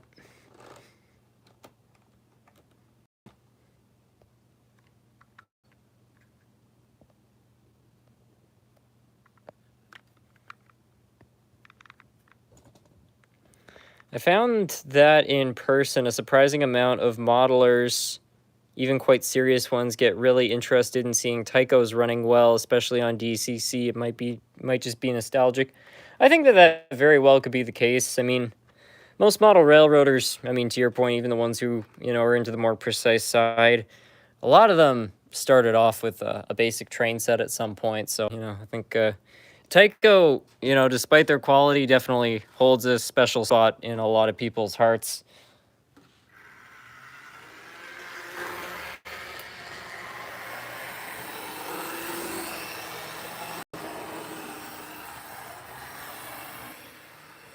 Hey Harrison, I'm a new member to your channel, but a longtime subscriber. Just wanted to thank you for many hours of entertainment. Well, I really appreciate that.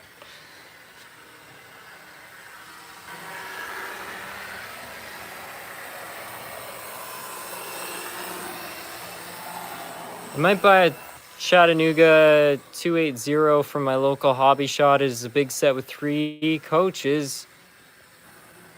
It's from Power Grunt Hobbies. Interesting name.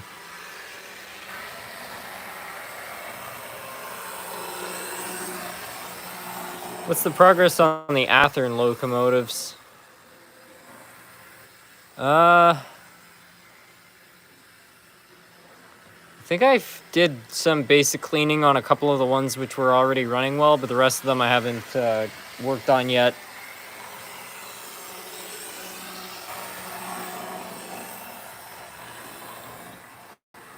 Just gonna turn these down a little because they're kind of noisy. Any plans on expanding or connecting the yard back? Yeah, absolutely. Let me go over there. I loved watching the channel grow since the very first day. I'm a longtime subscriber. Makes me proud. Thank you.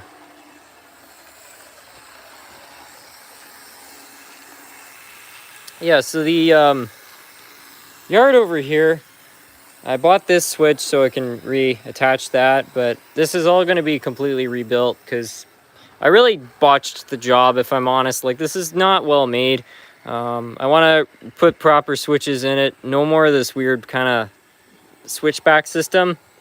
And since this curve is further out, there's going to be a bit of a better run up to the yard, so I think it's going to be a lot better. But yeah, I might end up eliminating a couple tracks if it means just making this a little bit more functional, because it'd be great to have 2 separate yards that can store stuff.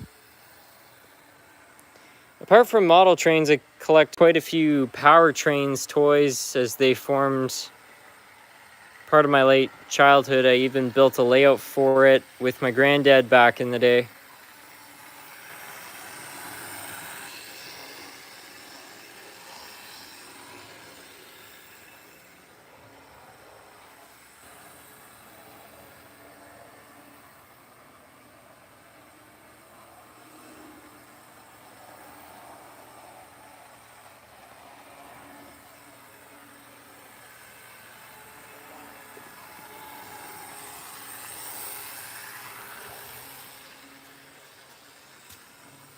Where do you usually get your models from? I think the majority of the model trains I get are from eBay, but I don't know. Like, there's all sorts of different spots. Obviously, people over the last few years have sent in a lot of things, and buy a lot of stuff at train shows too. And then there are kind of miscellaneous things I buy whenever I go to the train store.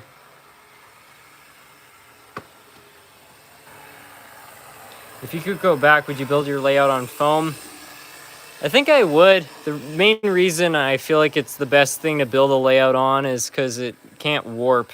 Well, it can warp, but my point is that, like, plywood can absorb moisture and it can shift in funny ways. You know, that's a pretty common problem with plywood, whereas styrofoam, you know, it's not going to just absorb the moisture in the air and do all sorts of funny things. So even if the, you know, wood studs holding it in place have a problem, I just don't feel like it's going to have as much of an effect on the track. The other thing I really like about styrofoam for building a layout is that, you know, if you want to build a river or something, it's just so easy to kind of carve it away. And, you know, installing lights and things like that, instead of having to drill through plywood, you just, you know, take your drill bit and just goes straight through. It's really, really easy to work with. Just remember, take care of your locomotives. Maybe take them out to dinner and pet them. Yep, that's what I read in the owner's manual. Do you have anything CNW? I don't think I do.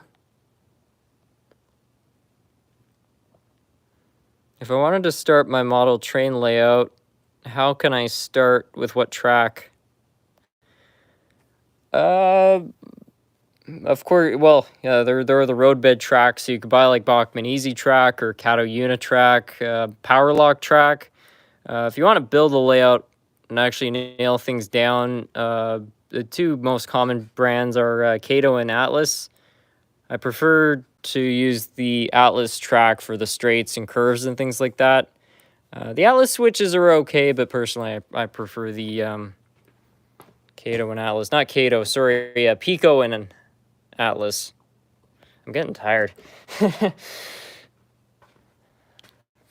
You're on the big boy. Well, we already ran it, but if there's something else anybody wants to see run, I'd be happy to.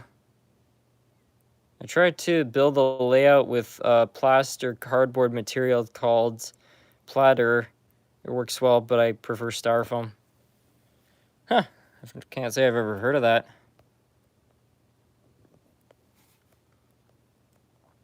Past your bedtime. Well, most days I'm up to like 1 or 2 in the morning, but last night I was up to like 4 for whatever reason, so yeah, and then I had to get up early to take Nerf Kitty to the vet so he could get his Silencia shot. Can you please run the Japanese EF58? Yeah, sure.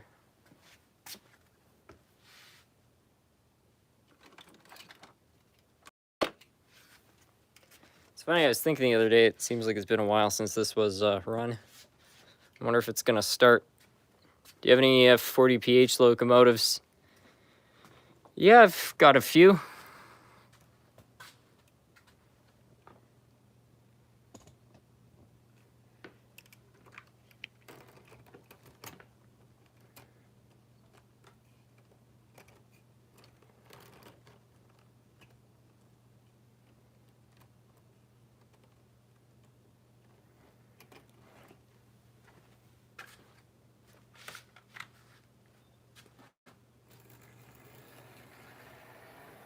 Well, it started on the first try. That's a good sign.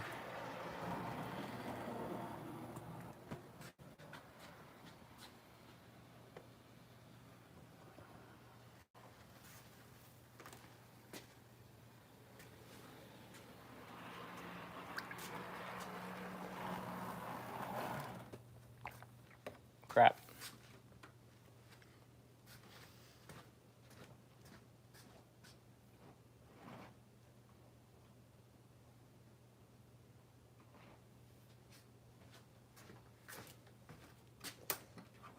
See if it'll run a little bit better in the other direction.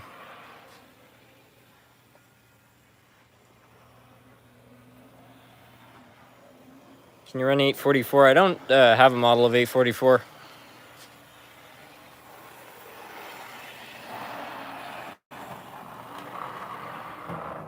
Same switch, same wheel set. Very strange. Hey Harrison, would you ever get another cat? I mean, maybe at some point in my life, but I don't think I'm ever gonna have another cat like Nerf Cat. He really is one of a kind. I've had some other cats before. I used to have when I was born, our family had a cat named Sybil. She was pretty weird. I liked her a lot, but she was kind of blind, so she you could if you like tried to play with a string or something, she wouldn't really follow. And then we had this cat named Marcel, and he was I don't know what kind of breed he was, but he was a good cat, but had a real temper. You couldn't pick him up or pet him really. So, Nerf Cat's kind of different because he he loves attention and he's social and stuff. He's just kind of weird because most cats, like you throw a party or something and they go hide away, and it's like he'll just be walking around with everybody. It's so strange.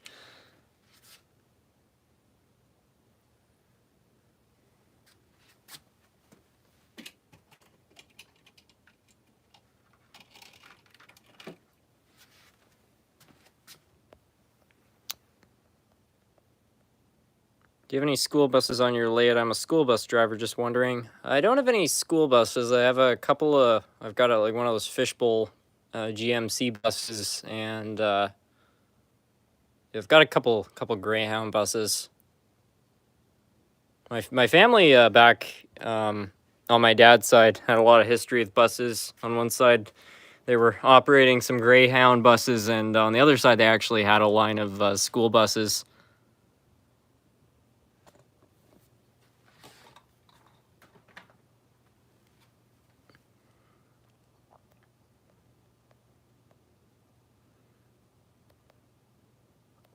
You know what surprises me? A 440 locomotives are quintessential to Western trains, yet they seem to be few quality models of them these days. All I can find are Tyco, Bachmann, and Mahanos. Yeah, that's a good point. It's surprising that no high-end manufacturer has come up with a design. I think the limited amount of wheels probably makes it hard to actually make one that runs well, but I imagine, you know, if somebody was really willing to get creative and put a bunch of keep alive systems in the tender or something, just somewhere where there's some battery capacity, you could probably make one that runs half decent. I'd love to see the Berkshire haul some freight around. I don't think the Berkshire is running at the moment. I'll have a look, but I'm pretty sure it's still missing a screw. Norman Corey sent one in, but I tried to... Okay, I'm starting to remember what happened. Yeah, so...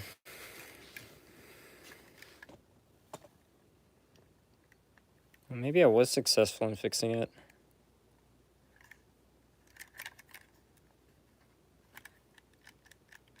Okay, well, I guess we'll try to run it. It's funny, I had thought what had happened was Norman Corey had sent in a screw and I tried to install it, but the nut, which is actually built into the wheel, I had thought that that had broken off and that had been the whole problem. But it looks okay, so I guess we'll try to run it.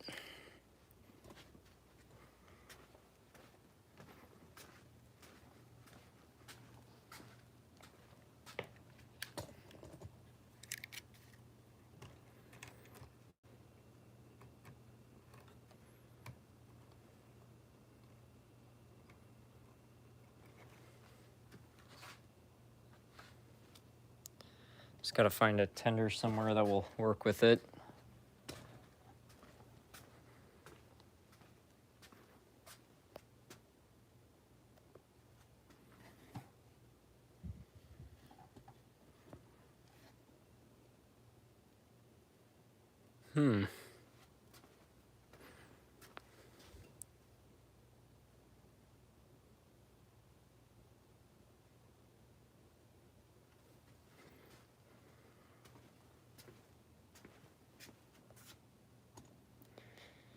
Can you run the fastest and slowest train you have on different tracks?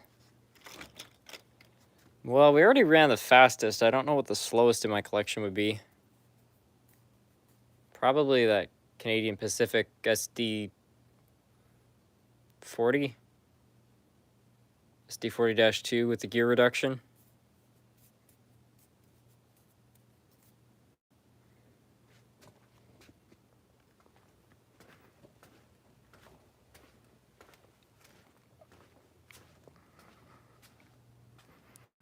Let me just grab a wire and just see if this thing even does start. I just don't even remember repairing it. That's the weird thing. I remember trying to repair it, running into a problem, so I'm just kind of surprised to see that the wheels are all back together.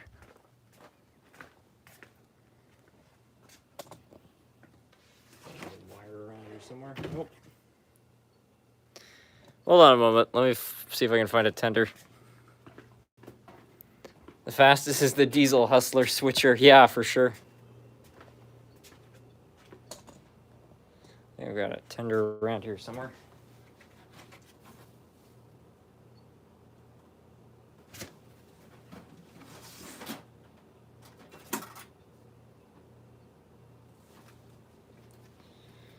Yeah, it looks legit.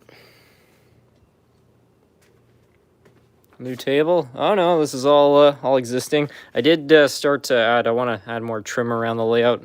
Just because that curve is really close to the edge, and if something derails, I just want to make sure that it doesn't fall. What the heck was that? The house is making funny noises.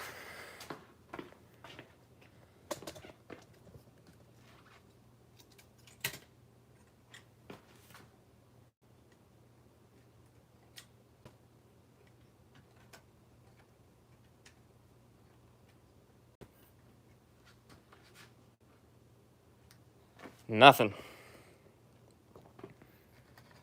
Oh.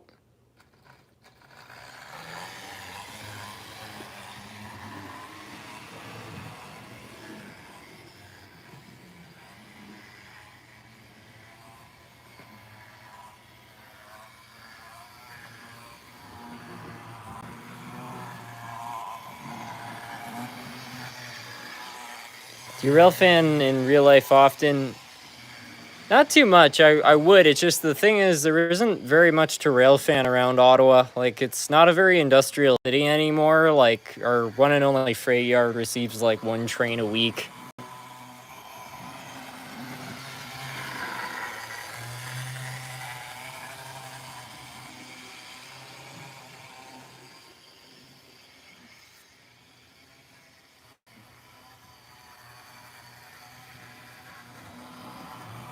Thing sounds like that. Yeah, it doesn't sound very healthy.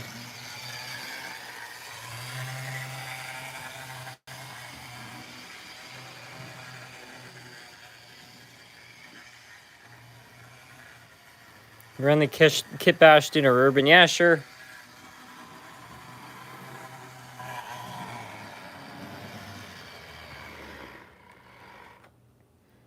You know, I'm really wondering if this is the same model that broke or if it's a different one. Because the other one was out of commission for a really long time, and I just again I remember like trying to fix it up and then failing. So I just find it really weird that that thing seems to be in order, but you know I didn't like oil it or anything. Very strange. See if this thing will start up.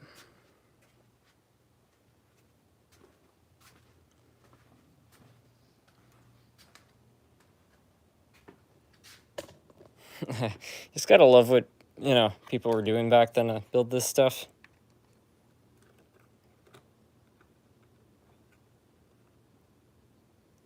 That's why I love train shows. You just really never know when you're gonna find something like just crazy like this. Yeah, it starts the first time. That's good.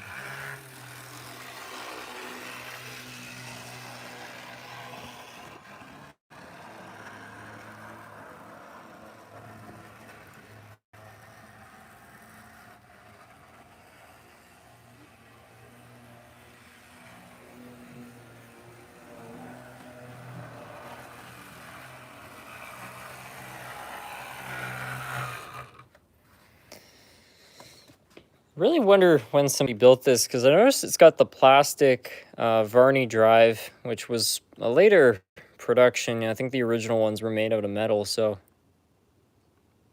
I don't know. If anybody knows what year they went to the plastic drive, please let me know in the comments because I'd love to know a little bit more about, you know, when somebody might have put this whole thing together.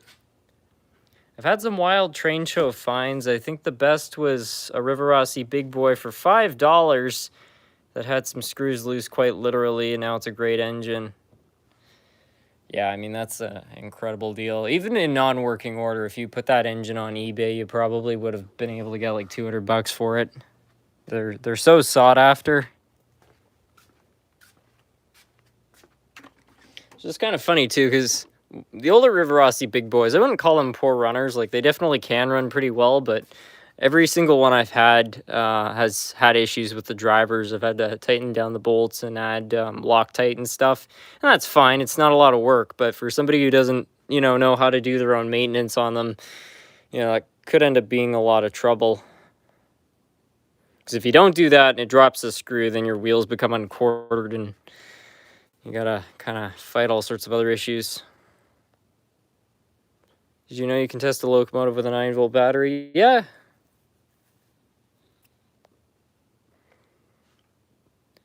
What's up, guys? Well, welcome.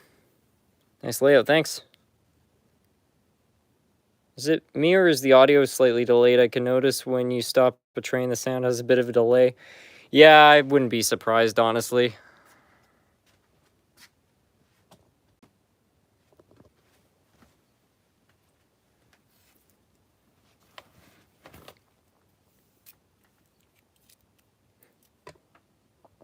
My Riverossi big boy runs quite well somehow.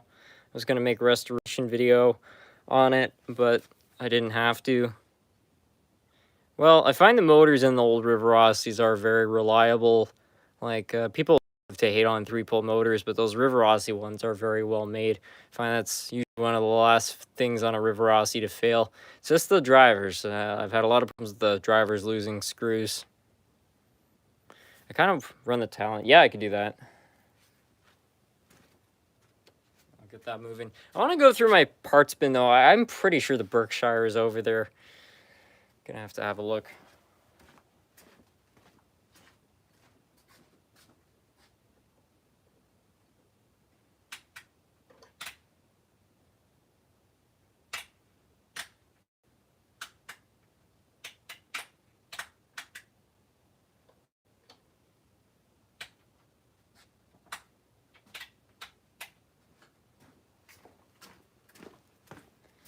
I think that maybe I intentionally derailed this at some point.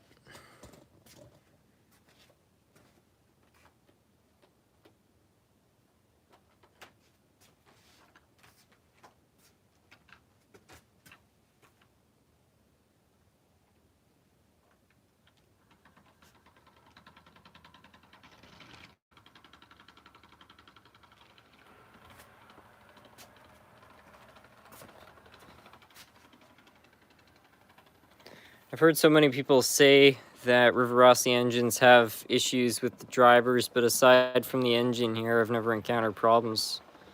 Well, that's good. Maybe, I don't know, maybe I've just been unlucky with that.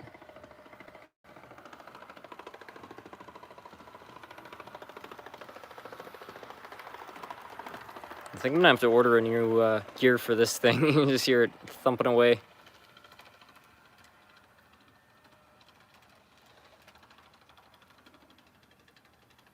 Do you have any Orient Express style coaches? I don't think I do.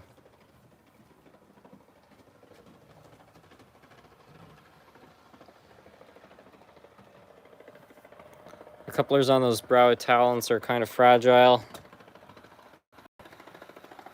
I've never broken one before, but yeah, the original wheel sets were made out of plastic, and then on the newer models they went to metal because a lot of them had this issue. Unfortunately, I bought one of the older ones with the plastic gears.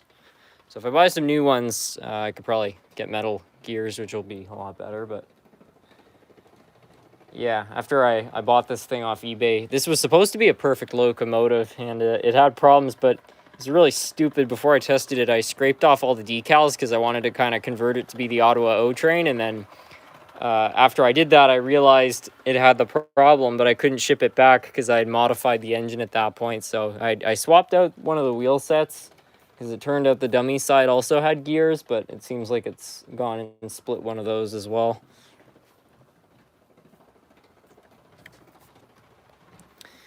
SMT, when are you doing the giveaway of the BNSF? It's been completed. I mentioned that. I think it was the last video I did.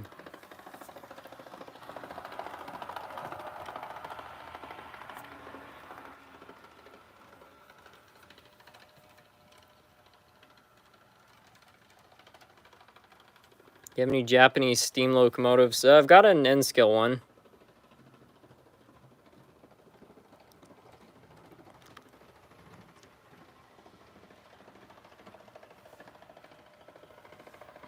Sorry to post like this, but just to answer your Varney question, it sort of seems like around...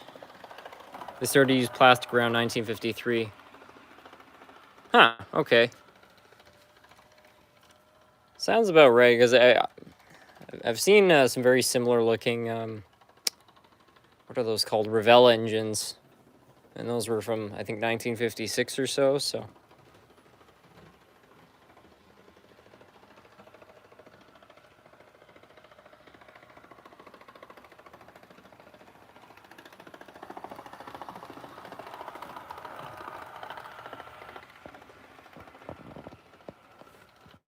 Can you show us the factory? Yeah, sure.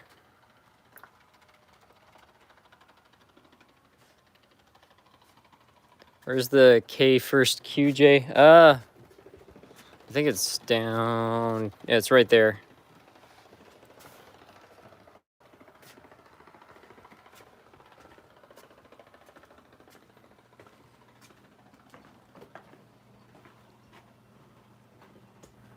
Do you speak French? Not really.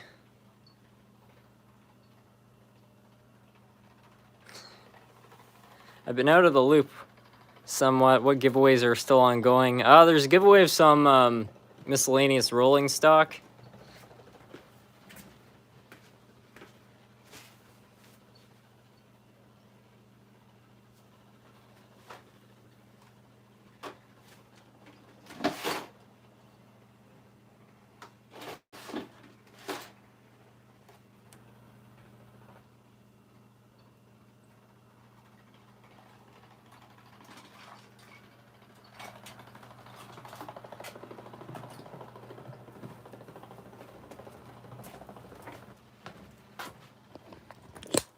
See, I think the Berkshire is down here somewhere.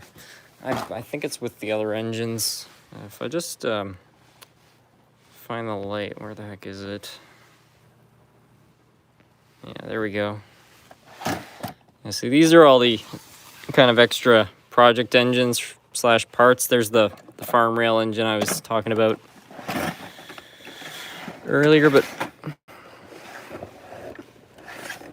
thought I put the Berkshire down here somewhere. Yeah, there it is.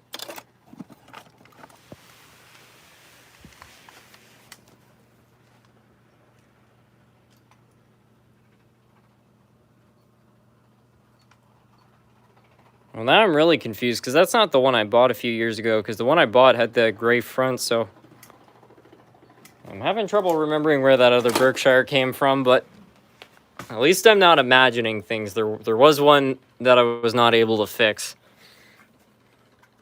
Where do you even...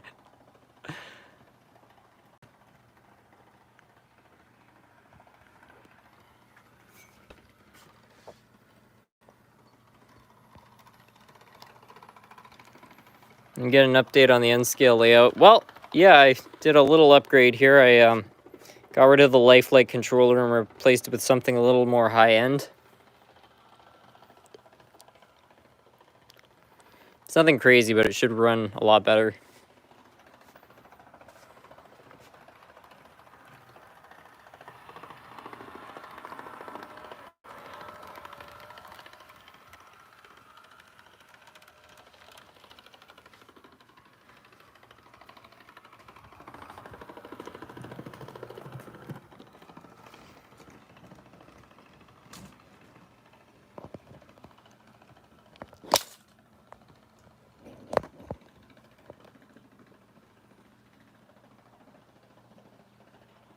The valve gear on that Berkshire is hanging on for dear life. Yeah, I don't know. I don't know if that one's really going to be fixable.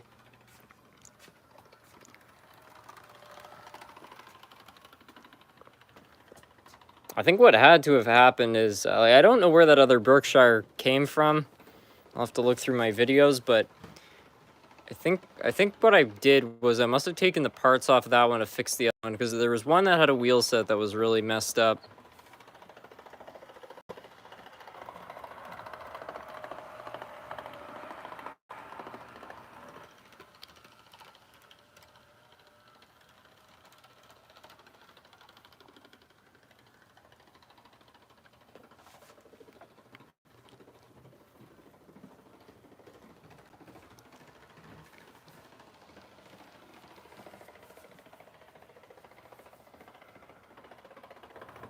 Thanks for answering my questions, requests.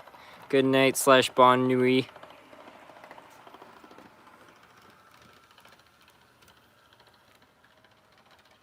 SMT can't fix something. It's something I've never heard of. Well, it's not like super common, but you know, it's also just based on like how much time you're willing to sink into something and money. Like with that Berkshire, right? Like if I really wanted to get it running again, I could go out and find another wheel set and put it all back together and stuff like that. But it's just not like a very good locomotive to begin with. So, you know, it's got Riverossi parts, which I could use for a lot of other projects. So, I don't know. There have been a couple times where an engine has truly defeated me. Like, I know no matter how much effort I put in, probably not going to be fixable. But I find in most cases, it's just like, yeah, it's not really worth it.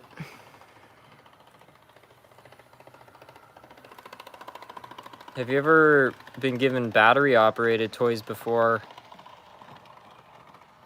Back when I was probably about 4 years old, my grandparents bought me and my sister each one of these weird little battery-powered trains, and it would bounce off the walls. It would, like, move around, and it was like a Roomba, you know, it'd bump into things and then turn. I think they only lasted about 2 months, unfortunately, but yeah, those were pretty cool. Can it be fixed? The answer is yes, but is it worth fixing? That's the real question. Yeah, exactly.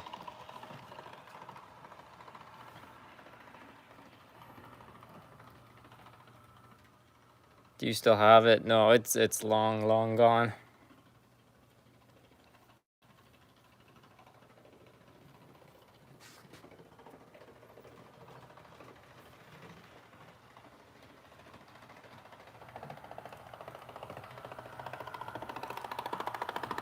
I'm amazed that gear is held on as long as it has. Like, it sounds like it's gonna split at any moment, but just keeps going.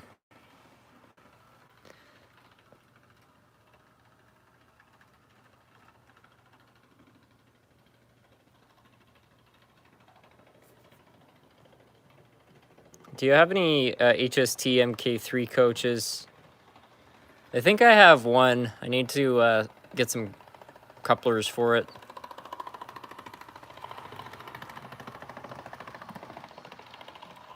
I'm building an N-scale layout on a 4x6 custom table with a bridge crossover. I know your layout has no grades on it, but how do you know how to sculpt grades from foam?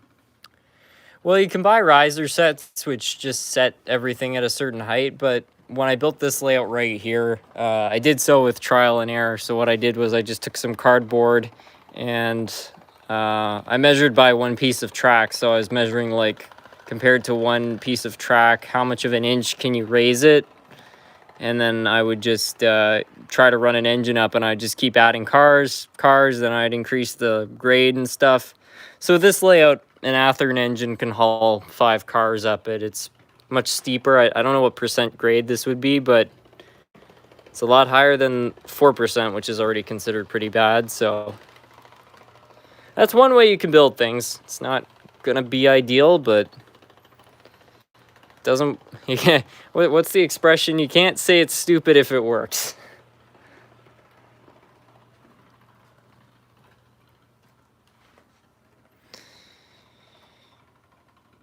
Maybe one of these days I should try opening a P.O. box. It's worked out well for you, but I don't know if I've got the following for it. Well, you know, it might be worth a try. Like, you know, when I opened the P.O. box, the channel, I think, had 3,000 subscribers or something. I mean, it's not an insignificant amount, but it was nothing like it is today.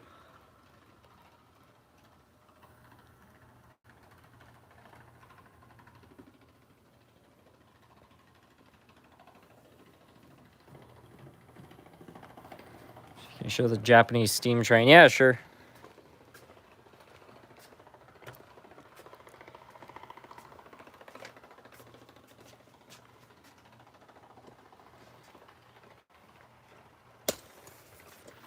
Have you ever visited the UK? No, I never have. I would like to at some point. My grandmother was born in Worthing, so it'd be kind of cool one day to go visit that area.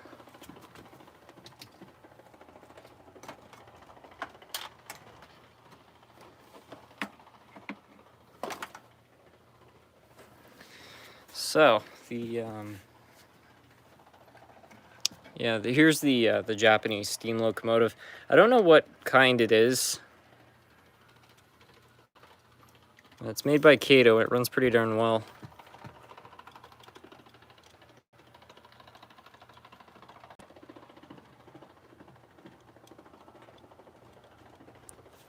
So it seems like something's a little off with that rear truck, eh?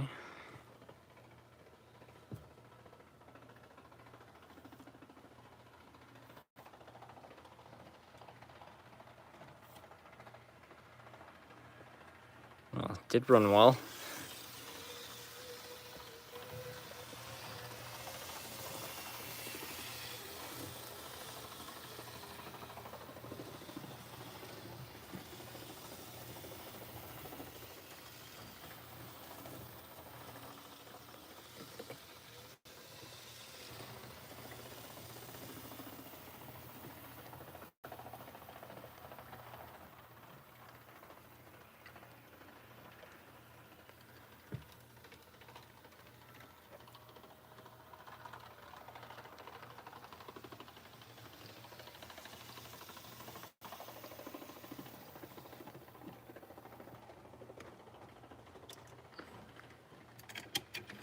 I think since, you know, I have a lot of these same engines in HO scale, it'd be really cool one day to do a video, I don't know, called like Mini Me or something, where like I try to find all the matches between the HO and N scale collection and then run one in each scale or something.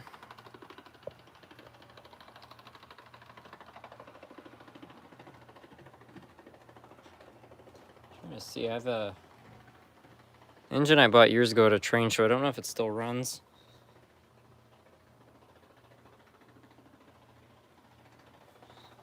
It's an old chassis system.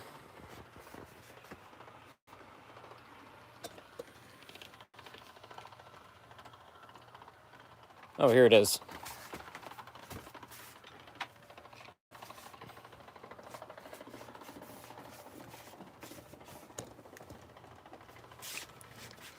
You might find a few, yeah.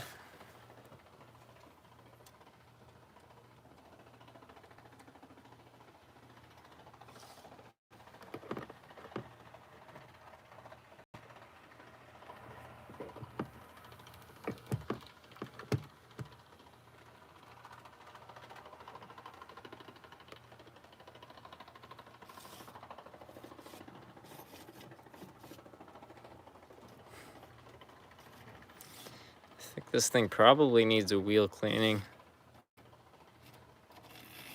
Oh, there we go. I think I paid $5 for this thing at a train show about 5 years ago.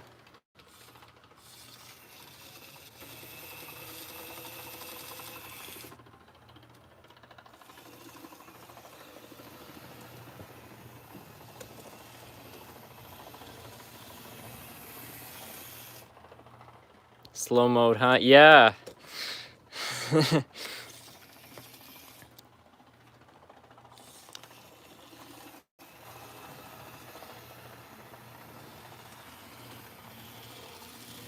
have a few early Bachmann locomotives. That one is a nightmare to work on.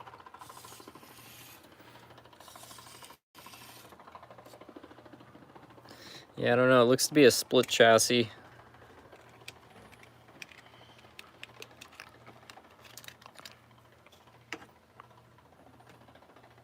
Oh, yeah.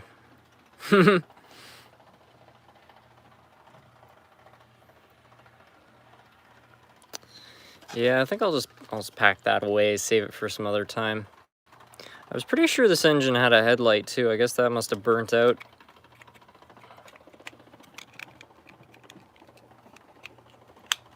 Split chassis, yeah.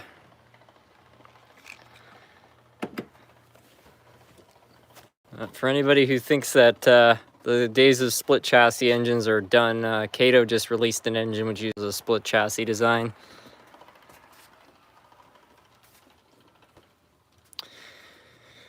Well, anyways, I think I should probably hit the hay at this point because it's about, well, it's getting close to 1 a.m. But thank you, everyone, so much for joining in this evening. Had a lot of fun, as usual, running trains.